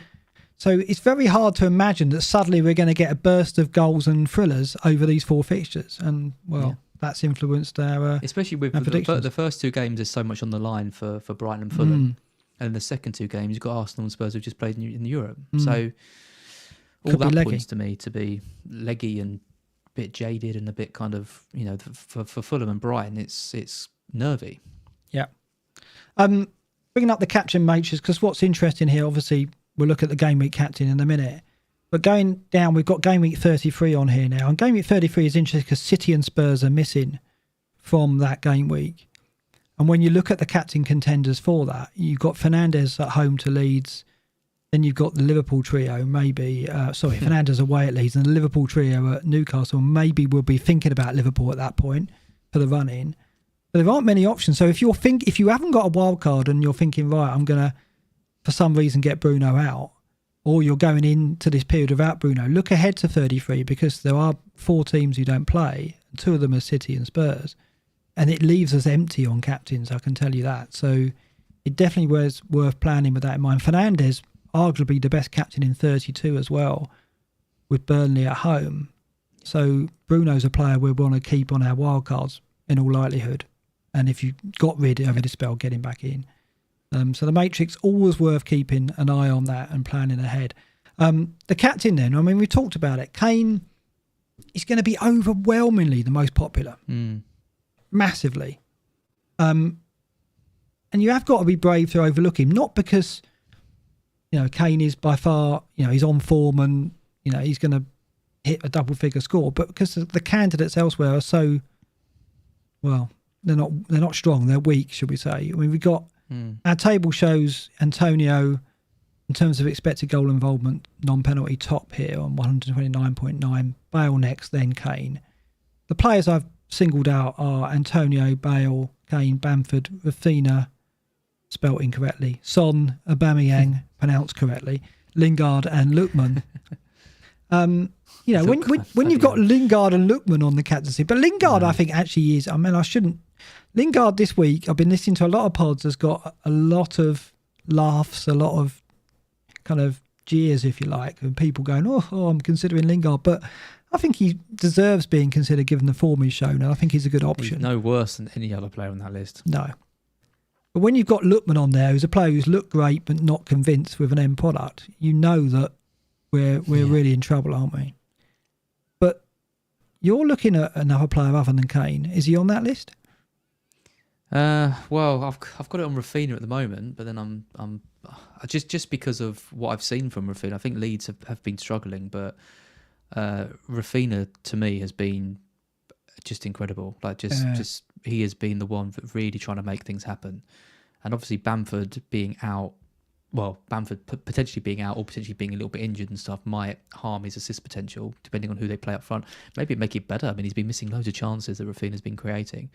So looking at purely from like an individual standpoint, that's why I've got it on Rafinha, because I think, you know, from what I've seen, he just looks a class above. But I'm not completely certain. I don't think I'm going to go for Kane. You don't. I'm just not feeling it. I just think there is just you want at least captain a player who either has a good fixture or is in good form, and I don't think Kane is either at the moment. I think he's still nursing a bit of something from his injury. He's played 120 minutes now in Europe, and he's playing a Villa team they're not going to concede loads of goals. I don't think in that game. I think it's a tough game to call in general. So I think Rafinha does actually have a bigger upside and potential. So that's why I've got it on him. But I could also go for Aubameyang as well. I mean, I'm backing Arsenal to win that game. He's got the penalties, could be playing up front. I think he's a better option than Kane, personally. Do you? Yeah, I mean, 120 minutes tonight is the real problem for me now. I wasn't expecting that at all. We expected Spurs to cruise through, for Kane to come off with 20 minutes to go, right? That was the scenario I expected. Yep. So that has completely skewed now my thinking a bit. I mean, looking at the defences, there's not much to go on here as well. Normally when we look at this data, we look at, and there's 2 or 3 good candidates, and then you look at the defences and there's one defence that kind of narrows it down for you. I mean, last week, I went in this section, we talked about Calvert-Lewin perhaps being the best option because the Burnley defence were the weakest on show. And lo and behold, Calvert-Lewin did get his goal. Everton scored a couple of goals. But this week, and Villa, over the last 4 matches, and you look at the defences against these candidates, Villa are the weakest, but not really weak. I mean, minutes per expected goal conceded non-penalty, 73.5. That's not a bad stat. I mean, they're not informed defensively, but they're not giving away many chances. 51.4 minutes. Cash will be back. He is very good. Cash was on the bench, wasn't he, against Newcastle? You can't think he starts, right? That's big for them. Yeah, it is. He's a massive upgrade on like El Mohammadi or whoever else plays. Yeah. So it's hard to look at this and go, well, if you're going to make a case for anyone, I guess it is Spurs, because Villa's defence is the weakest on show here. But it's not by a big margin. It's not conclusive, is it? And I think that's really what I'm getting at here. There is no conclusive evidence to make us point to Kane at the moment, now that he's played 120 minutes. We are just going on the fact that he's the best player, right? That's it. Yep. He's the best player on show in the game week, so you go with him. Is that enough? Probably for me. I probably will stick it with him, but I can see why you're looking elsewhere now, particularly with the extra time tonight. Yeah. Yep. We'll see. Yeah. I'd be very, very surprised if I ended up on Kane. Would you? Tonight, yeah. Tonight has really kind of reinforced that. It's probably going to be Aubameyang or Rafinha. I mean, I might be tempted to go for Odegaard. I don't think I'd captain him though. So if I did get in Odegaard over Aubameyang, then I'd go for Rafinha for sure. Okay, really interesting. Okay, well, let's look at your team then. So this is how you're set up at the moment. So you got talk us through it as. Yeah, so I've got Martinez in goal. I'll just go through the players who I've got playing. Then I've got Dallas, Target, Lookman, Rafinha, captain currently, Bamford, Kane, and Antonio. And kind of the Son injury. Obviously, don't like to wish an injury on anyone, but the Son injury takes out. Well, if he doesn't play, I think he still might. But if he doesn't play, that probably takes out my biggest worry of this week, because I'm always worried about Son because his ownership's so high. So it's a strong 8. I've got 2 free transfers as well. So what I'm thinking is ditch Salah, because I'd probably be ditching him even if he had a game, to be honest. The fact he doesn't, it makes it really easy. So I can get anyone, like I've talked about. Aubameyang is the most likely at the moment. I could be swayed for someone else. And then it's probably move out one of Stones or Cancelo for Dunk. Yeah. And I think whoever I take out will probably be the one that I don't have on the wild card as well. So if I don't know if I'm going to keep Cancelo or Stones on the wild card, because I could just move to Diaz. But at the moment, I'm leaning towards keeping Stones. Really? So it'd probably be Cancelo that goes. Yeah, I don't really know. Maybe Cancelo is the better one. I mean, if they're both going to play similar minutes, you've got to back Cancelo, given that he took that free kick that Stones scored. But I just really like Cancelo's been quite annoying because he just hasn't really delivered on what I thought we could do. Well, he hasn't. No. Whereas Stones has over-delivered massively on what I thought he could do. So that's kind of why I'm a bit reluctant to move him. Yeah, it's ironic, So, yeah. isn't it? Cancelo has been the It one is. promising attacking returns. Stones, we wouldn't have looked to him for goals, but he has done that. So it is, and in many ways now, I look at Stones and Cancelo. There's not much in it now in terms of their security of start, is there? Stones and Cancelo. Yeah, Yeah, I think they're both gonna. I think they're both gonna miss out. I think they both just got competition. Like Laporte's back and fit, and I think they're gonna rotate. Cancelo's gonna rotate with Zinchenko and Mendy when they really want to give everyone a rest, and Walker's there as well. So it doesn't even matter like who's first choice anymore, because first choice, the back four is Cancelo, Stones, Diaz, and Zinchenko. I think, but it doesn't matter because. No. He doesn't need to play first choice anymore. The league's sewn up. They've got the Champions League to worry about. that's And it. Yeah, Diaz is the safest one, or Ederson in goal. But I'm not going for Ederson when I've got Martinez. No, I think it's pretty tough. I think you're beautifully set up. You're going to have 10 without hits. Yeah, That's you're booking in your green Should arrow. be a aren't you? green Yeah, it's arc. got to be, Should isn't it? I mean, and also I look at it and think, okay, well, I tell you, before tonight, I was thinking, well, Martinez, Target. I mean, I look at teams with Martinez, Target, and Watkins. I think, oh, they're not. They are going to play, but they're not going to get much. But now I look at it and think, actually, I would not be surprised to see a clean sheet for Villa.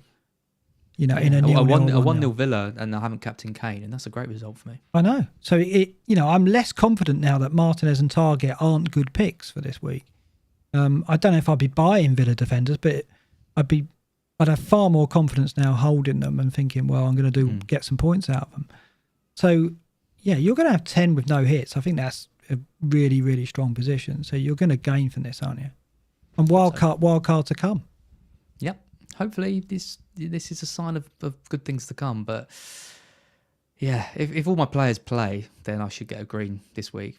And if any of them, I mean, if Lookman can actually deliver something, I mean, I'm looking at like Lookman, Rafinha captain. If I've got Aubameyang as well, like I've got a few players who could potentially hit some points, and if they do, it could actually be a really good week for me without the hits. But as like I said, I'm not going into this massively confident there's big returns here. I can see why. I mean, if I had 10 without hits, I would take a risk on the captaincy as well, I think. And I can see why you're doing it, because you kind of think, well, if Kane does get a haul, at least I'm going to get 50% of it, and my extra players will hopefully make up the gap. So I'm not going to get a red arrow if I get the captaincy wrong. Yep. I don't think there's a hat-trick out there for Kane, is there? Let's be clear. I don't think it might do, but I just can't see it. So I think in your position with 10 players without hits, taking a risk on a captaincy and hoping that risk comes in is really good shout. I can see why you do it. We'll see if it pays off. Yeah, I mean the job with Rafinha, and obviously wouldn't advise anyone baiting into this. It's just annoying captaining a player first. Oh yeah, there is that. I captain Rafinha tomorrow night. He blanks. I've got all the Kanes and everything coming up. It's not going to ruin your game week, because you know you're going to get at least 4 to 6 points more than the average anyway, because you've got the 10 players. Yeah, I think I will. I think I will keep it on Rafinha. I think he's the one I go for. Aubameyang seems to be a bit of a punt, let alone giving the captaincy. So if I do bring him in, then I'll just be quite happy going into it. Rafinha comes in for you. He's been my player. He feels like my. You know when you pick a player early and you think, oh, he's mine, he belongs to me. And if you get a haul out of him, I think we both bought him around the same time. But I sold him. Yeah, I got rid of him. For. Oh yes, that's right. You had him first. I think I had him first. Yeah, because his stats are really good. And then you got him in, and then I sold him, and he carried on doing quite well. So then I got him back in. So he's yours, really. I nicked him off you. I can't really. Yeah, but I lost faith in him. You did. So you can have him. He's got a big score on him. It's been coming. So maybe this will be it. I'm ravaged by injuries, because I do have Son and I have that big red flag in there, and I've got Bamford, of course, as well. So I'm going in. I mean, my team at the moment is Johnston not playing, Diaz, Alexander-Arnold, Cancelo.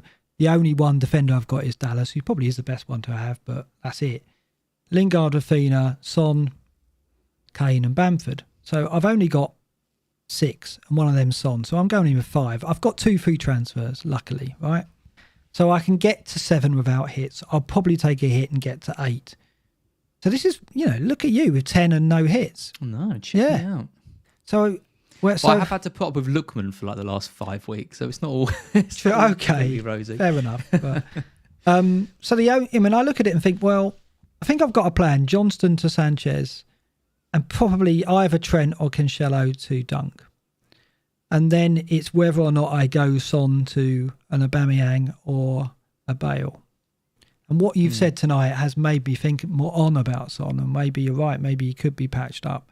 So I'll see if any quotes come out of tonight's post-match press conference on Son. I wouldn't captain Gundogan.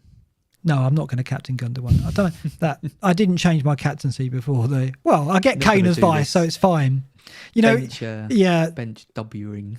you know, I don't like it. Do you? The people who put their active players on the bench, no, I can't stand it. Can't stand it so much. And the thing is that does it. Nightmare. Andy does it, and then other managers I used to like do it as well. Like sometimes I go to their teams and go, oh, why have you joined that group of people who do that as well now? I can't stand it either. It's one of my pet hates. With the captain, though, it's actually really risky because, you know, especially with Kane, he plays 120 minutes. You've captained Gundogan. You don't. Kane. Yeah. Aggravates his knee and you didn't know about it, and then he doesn't play. Then you don't have a captain. I'm not doing that then. No, I won't. I won't. I won't do that. I didn't actually know I've forgotten to change the captain. It's going to be on Kane, I think. Everything I've said tonight. Boring. I know, and the thing is, I look at it now and go, you could really destroy me this game week if it all comes in for you, because you're already going to beat me by at least 4 points, and if your captain comes in, it's going to be bigger. I'm going to need a bit more than 4 points to catch you up. I know, no, but I'm just saying. In I don't even like losing a game week, do I? But you know what I mean. It's like you're going to have a decent green arrow. Whereas I definitely wouldn't sell Son in your Wouldn't you? position because if Newcastle comes around and you're gonna want him straight back in. He's not. I don't think he's that injured. The fact we're even considering that he might be back for Villa, I just don't think it's worth it. Unless you use the transfer to bring him back in, but then you're wasting another transfer when you want a Chelsea player. But my plan was, and I'll bring this up now, that again, you should make one of these. It's really good idea. My plan was, we're up to game week 29 now. My plan was, okay, so I will do Johnston to Sanchez, Alexander-Arnold to Dunk, Son to Bale or Aubameyang, and then Aubameyang to Havertz or Cancelo to Alonso, right? If I keep Son, he won't play for me game week 29 maybe, and then I lose the ability to go Havertz in 30 as well, so I lose that kind of flair transfer before the wild card. Havertz. I know, you can't believe I'm going in, can you? You're going to throw that in my face if I do that. So I kind of, not only am I kind of perhaps sacrificing a player for 29, I'm giving up on that plan, and then I'd have to go Cancelo to Alonso, which isn't bad, could work out. So that's why I'm kind of like, I want to get rid of Son now. I've almost talked myself into it. And then you've gone and possibly talked me out of it. So, yeah. I honestly think this is a bad time to buy that. Yeah. Well, okay. We've been pretty pessimistic, haven't we, tonight? We have. Yeah, sorry. I did promise hype, but it's hard. To be honest, though, I've listened to a lot of pods this week, and it's been consistent throughout the community that we're all a bit down about this game week. And I think also I've heard a lot of people say they need the break. You know, it's an international break coming up, and we've had relentless football, and I think it will help us to take stock. And I think we're going to plan to do a bit of a retrospective, aren't we, over the break? We'll do a show which looks back on our season so far and so on. And we need the break. I think the footballers need the break as well, because the standard has definitely dropped. So we'll see what we get, won't we, out of this game week. I think let's just end it by looking at the BlackBox League, because it's been a while since we look at this. And Luca is still there.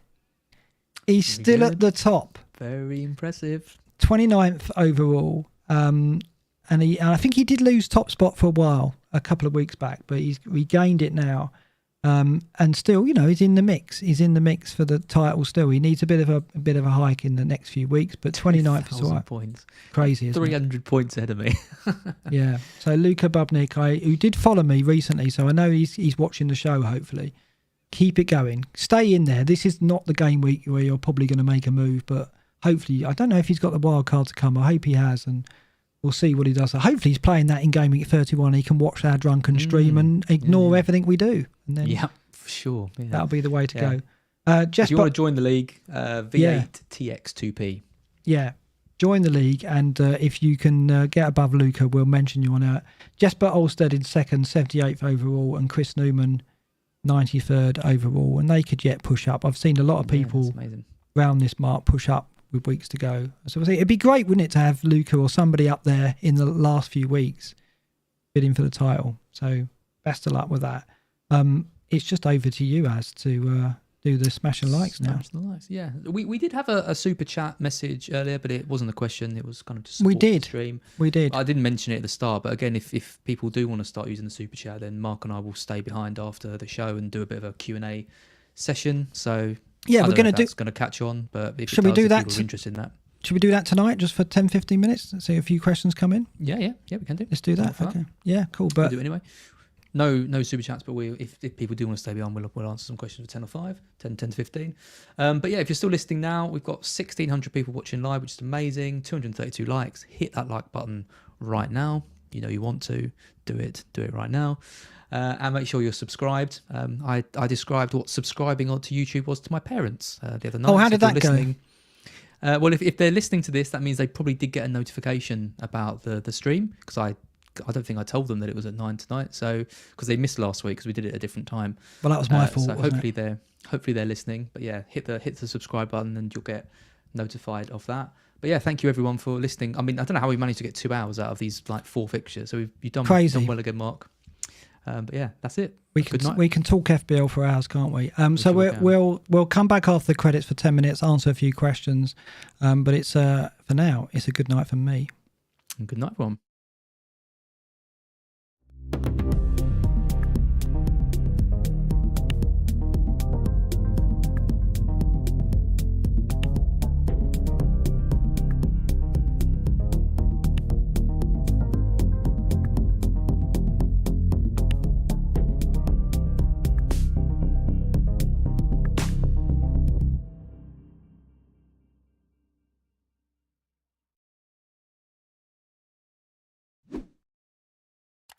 I can't believe I didn't do a credits message ad. I forgot to update the credits message. But it works perfectly, because it's like you're obsessing over it and you've done it twice. Yeah. It says about the great and the good. It's perfect. It is perfect because it makes it look like that's, and people have accused me of obsessing, and I am. So we're here. This isn't going to go out in the podcast. We're just going to do a random chat now. And obviously the new subscriber message, we forgot to mention that. Look, shall I do it again? Do it again, yeah. Look at that. Oh, I can't see it. There we go. It's got sound effects and everything. And we forgot to do. It's not coming up on mine. Oh, is it? Yes, it is. Oh, there it is. Yeah, there it is. Yeah. There it is. We forgot to do that during the show as well. So I'll tell you what we're going to do. I'm going to pop out the chat, and I'm going to see if there's any questions coming in, and we'll talk about that. This is. We'll stick around for a few minutes and answer a few. Right. So James yeah, Richard says we can hear you both. It's like, yeah, that is the idea, James. Yeah, exactly. We said the Q&A. Little Q&A. Yeah, this is. It may sound like we're meant to be off air, so we're not going to say anything risque. But yeah. This is the backstage bit. This is a bit where we kind of chill out and go off script, isn't it, Az? And first of all, I've got to apologise for surprising you with the. He has got no end product whatsoever. The samples there. You look absolutely horrified when I hit you with that. Actually, I should have warned you, shouldn't I? That was a bad one. I mean, there's going to be many more of those, isn't there? Well, to be honest. No, I think that was a bit unfair, and I feel really guilty about it now. So I'm not going to do that again. He has got no end product whatsoever. Because it's just not funny, is it? But no, I won't. Use he says one. while laughing. Yeah. We've had a super chat, right? So thank you. Go on then. I feel like such a like a 13-year-old like streamer boy being like, I know, super chats, guys. This is so great. I know. But yeah, they do flash up in big blue writing, so it is the best way for us to see them. Axe the Star says, will Cade etc play in Gameweek 30, even though he plays international break? Yeah, I can't see any reason why Kane wouldn't play after the international break. He plays in everything, doesn't he? He gets absolutely flogged. Like we said, I don't even think he was fit against Arsenal, but he still played that game. Played 120 minutes again tonight. He's going to jet off all around the world wherever they're going. Be straight back in the team for Gameweek 30. No risk. Yeah, I think with Kane as well. I always think that Kane is a player that benefits from playing a lot of matches. I think when he gets injured and he's out for a while, he takes a while to recover. And I do wonder whether the fact he was so lethargic against Arsenal was because of the injury. He's an odd player like that. Like physically, he looks like an injury affects him for longer. Like he can be fit enough to be on the pitch, but he doesn't look himself even when he's meant to be match fit. So I'm not worried about Kane.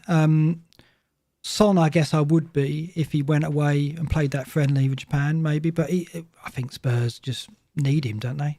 After what we saw tonight. Well, yeah, definitely. I mean, they just and that's why we think Son's gonna. Well, I think Son could potentially be back because you take them out and they're a shell. I just wonder what Spurs are going to do in the summer because I said this at the start of the season. I still don't think they replaced Eriksen properly. I think he was almost the beating heart for that team quite a lot, and him the kind of the way he left as well under the circumstances he went, where he made it pretty clear he didn't really want to go. He made it clear that he did want to go. Kind of had half a season in and out of the team, playing the odd minute, and then I can't understand why that didn't prep them to buy someone either in that window when he left, or definitely in the summer to buy someone with a bit of real creativity. And it's like they're relying on Lamella, but Lamella is just the most he's just so hot and cold. Like he can either just be an absolute genius or just do absolutely nothing. that Rabona, and then the way he acted after that as well, it was just outrageous. It was just absolutely incredible. We've got another one. Az. Look. Oh, they're coming in now. We're flying. Midhill D. What attack are you recommending? I have Kane. I'm thinking of getting in Watkins and has one more spot, and I'm honestly struggling. Well, that is the question, isn't it? What strikers do you get? I mean, personally, I like Antonio. We talked about the tier system that Mark set up, and obviously Bamford's there as well, but has the doubt. So I would actually put Antonio up there. There's a few people in the chat mentioning Mopay. I will say this on record right now. He has got no end product whatsoever. Perfect. Do not get Neil Mopay into your team. He will not do anything. No, you had him. How long did you have him for? Was it weeks. 4 or 5 painful weeks? Weeks and weeks. And I sold him for Che Adams, who then did nothing. No. Che Adams has gone back to scoring. I'll tell you what. When you're looking back on your season, that's going to be a period where you...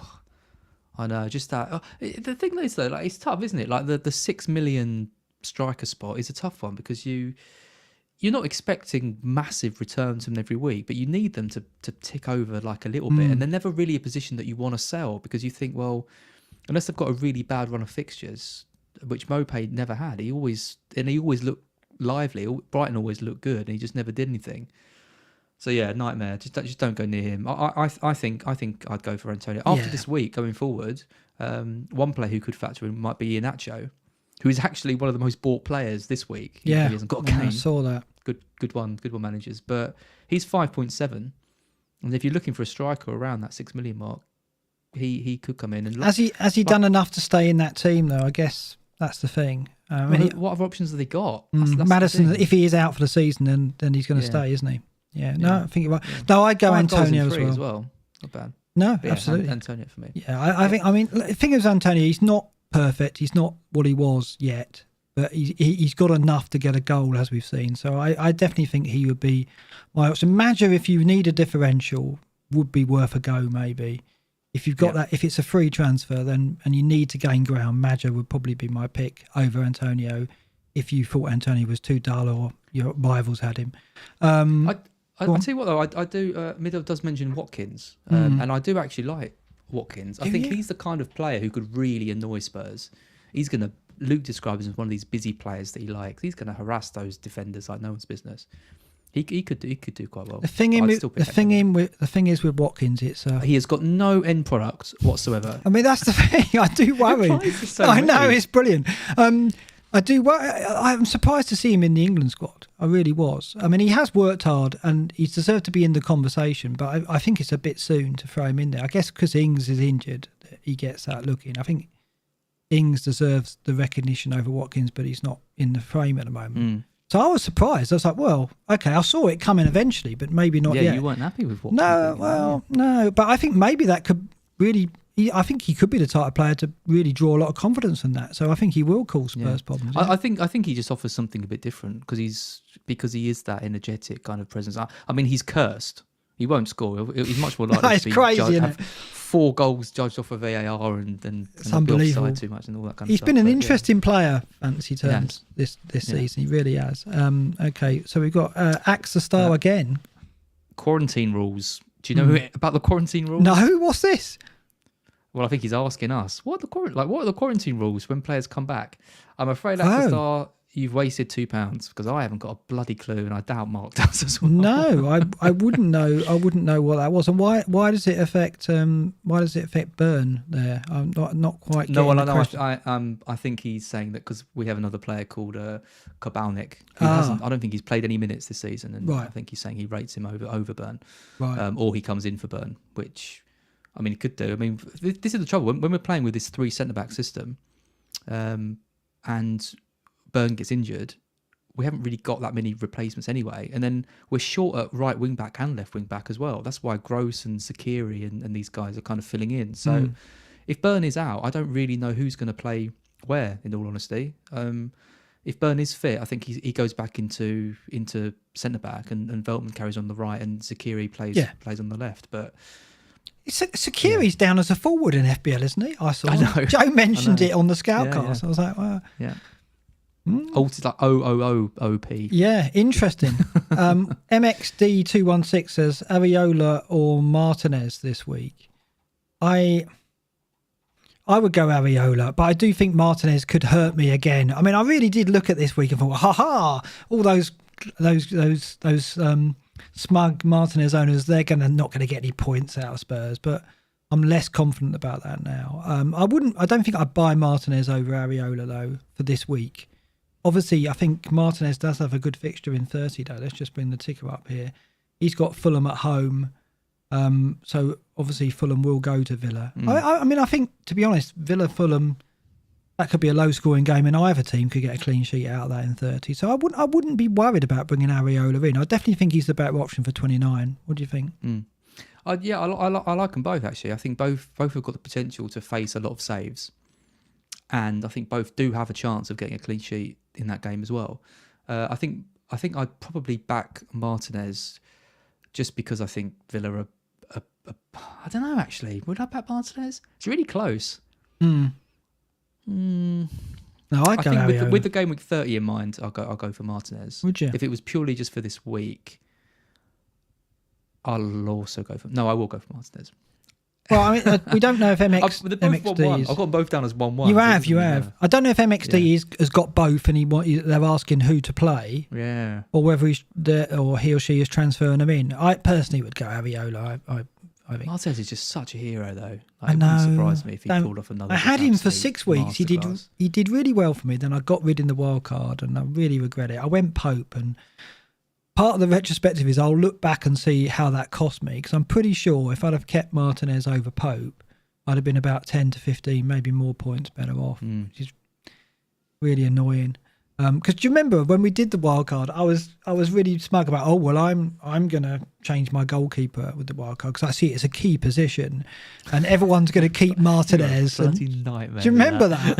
Of course I remember it. Yeah, get that on a bloody soundbite. Yeah, and I was talking up Pope, and everyone was like, "Oh, good decision, Mark.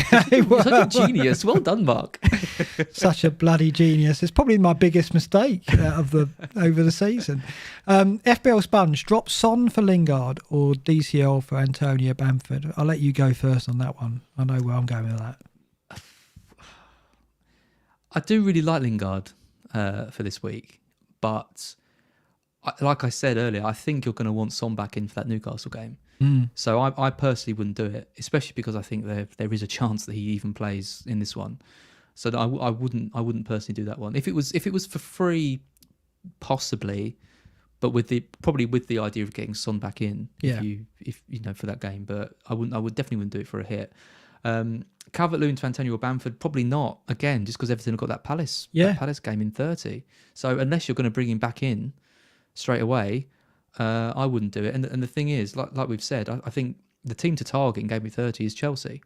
So if you're having to bank a transfer already to reverse one of these moves, then you're going to lose out on the free transfer of bringing in a Chelsea player. So no, I personally wouldn't do either of those. Yeah, that's a good point. You don't want to book your transfer out for 30 because you want to use that to try and jump on Chelsea. And I look at Antonio Bamford. I think if I have more confidence in them, then it might be something I would consider. But you're getting out a player you're going to want back for a player who is far from guaranteed of scoring. I think Antonio would be my choice out of the two, Antonio or Bamford.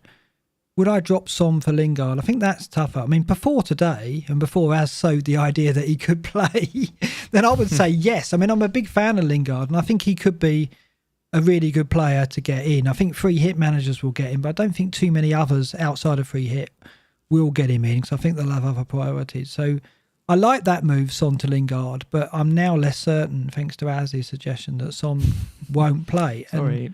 And like you say, Az, you're possibly going to want Son back where you are for 30 if he's fit. Lingard goes to Wolves, right? It's not a terrible fixture, that, because Wolves, no. So it's okay. So of the two moves, it would be Son to Lingard I would do rather than Calvert-Lewin out for a striker, I think. Because I think Lingard is a player that I think I'm going to keep him with the wildcard Lingard. When you look at West Ham's run there, going through to the season, they've got their toughest games are Leicester, Chelsea and Everton, but they're all at home. And, at home, West Ham, a decent team. And Lingard, I think Lingard, with the away games he's got as well, is going to get points all the way through. A Lingard fan. I am. I love him. And it's been so hard this week to hear people, like on the Scoutcast, Seb was on there and Joe and obviously David as well. And they were kind of mocking the idea that Lingard was a great pick. And I'm like, well, come on. He's not the figure of fun he used to be, really. But, I think he's deserved a bit of credit now in FPL terms. So, I'm a big apologist for him. It's similar to Stones, isn't it? Like a kind of redemption story for both of them. Kind of under different. I mean, Stones, I never thought had any chance of getting back into that City team, let alone the England squad. And he's back in there today. And to be fair, I didn't actually think Lingard had the sort of drive to go to another team and kind of really try and kind of restart his career, because I mean he's on a lot of money at United, and I don't know what the loan agreement is with West Ham, but he could have just been comfortable, sat on the bench or in the squad or whatever, just hanging around the United dressing room. But he clearly has the desire to kind of prove himself again. So absolutely fair play to both of them. And I Ian Irving, our friend Ian Irving, who is the reporter up there in Manchester, he covers United and City. And I asked him what Jesse's like, because his persona on social media is one that he's a bit of a lad, he's he's perhaps a bit self-obsessed and that kind of thing, and he annoys people on social media. And Ian said he's a lovely guy and really nice and not like that persona at all. And the way he's reacted to this West Ham move makes me really buy into that, because it shows like he's not gone there with an attitude like I'm a big player in a small pond now and I'm in charge here. He's not lorded it over anyone. He's just gone demanding penalties. But I think he won the penalty, to be fair, didn't he? I agree. And I think he's reacted so well, and I think he deserves the credit he's getting and back in the England squad. Gareth does love him. It's just that Beans video. Yeah, I know. That Beans video annoys me so much. Like the dancing I can take, the handshakes, all of that stuff. That's just a guy, a young player, just fresh out the academy, having a great time. But the Beans video, it just really irritates me. I don't know if I can let it go, Az. Let it go. I think I can. But yeah, I like him. I like him as a player, and I'm certainly with Ian on being. I think he is a nice guy. Okay, what else we got? A lot of people are asking about Bamford injury. Now we have had two more. I want to say super chat. There's no questions with them. Do you have questions? They're just below. They're just below. Oh, are they? FPL JJ's did a question. Oh yeah, go on. Super chat, and then he. Oh, I see. Is it worth keeping Sterling instead of Salah? Oh, God. Sterling and Salah in your team. Wow. In the hope he plays in Gameweek 34-31. No. Just get rid of Sterling. Just do a favour to yourself. I know it's March, it's not Christmas, but give yourself an early or late Christmas present and just ditch him. I just think the City lineup now is going to be perilous, isn't it, going forward? We are really going to be struggling to predict what he's going to do. And with the title wrapped up, why would he flog Sterling in the Premier League? He's going to play games where you least expect it. Well, because he doesn't trust him in the Champions League. Maybe there is that. I mean, Mahrez would be the one that you might take a punt on, because we saw last season he got that run, didn't he? But Sterling, even when he plays, when we're talking about our biggest disappointments this season, Aubameyang obviously be up there, but Sterling, yeah. I mean, obviously. He had that bad week for you, but all season he's been poor, hasn't he? Well, both of us, we both had him, didn't we? It was the free hit week. Yeah, of course. Yeah, sell him. Just sell him. Just get rid of him. This is your time. This is your excuse. He's a non-option. He's too much money. He's not in form. He's going to get rotated. So I'd probably keep Salah. Of the two, I would keep definitely Salah. Keep Salah over Sterling 100%. Yeah. Yep. Triggers Blues says, considering the possibility of a low-scoring week, what do you think of 5-4-1? Yeah, I was going to say about this because, I mean, if you've got 5 defenders active in 29, I mean, we've seen so often that we overlook the defenders in the double game week. Maybe, our nature is to look for the attacking players, isn't it? I said tonight about one of the reasons why we're looking at Bale or Aubameyang is because we're trying to find a double-figure score. Well, actually, maybe it's more sensible to just go to defenders because I think the clean sheets are more predictable. Do you not think in 29? Yeah. Yeah. I mean, have we backed any clean sheets? We have. I backed a couple. I think Brighton are going to get one for a start. Yeah. I think the thing is, I think if you're going to be getting 5 defenders, firstly you need to make sure that you have thought about game week, the next 30, game week. Because obviously if you're going with Sanchez, Duncan, Veltman, and then they've all got United, then suddenly you've got a triple up on Brighton when they've got an awful game. Also, if you're getting 5 defenders, you're probably likely to be taking some hits as well. And hits for defenders obviously are harder to nail because you need to get some return just to pay off like a clean sheet, and the attacking returns are rarer. So there isn't. I don't think. I think the only 2 defenders I'd really take a hit for this week would be maybe Dunk, but I'm not entirely sure that I would, or Dallas if I didn't have him. Yeah. But if you're on the free hit, just going back to this, there's a subscribe thing again. If you're going back, looking at this, I mean, we've lined up 3-5-2, right? But you could easily go 5 at the back there, and you could bring in a Tierney or a Reguilon to boost that Creswell, Dallas, Dunk lineup. And actually, I think that makes a lot of sense because I think their Spurs keep a clean sheet at Villa. Villa aren't, without Grealish, aren't that strong in attacking terms. Will Arsenal keep a clean sheet at West Ham? No, I guess that's more patchy. But Tierney obviously has that attacking returns. Would you even treble up? Would you treble on the Villa Brighton defence? If I was on a free hit, yeah. Would you? Right. And I think if you think about the top scoring teams on a free hit, they're going to be the teams that don't spread their players around.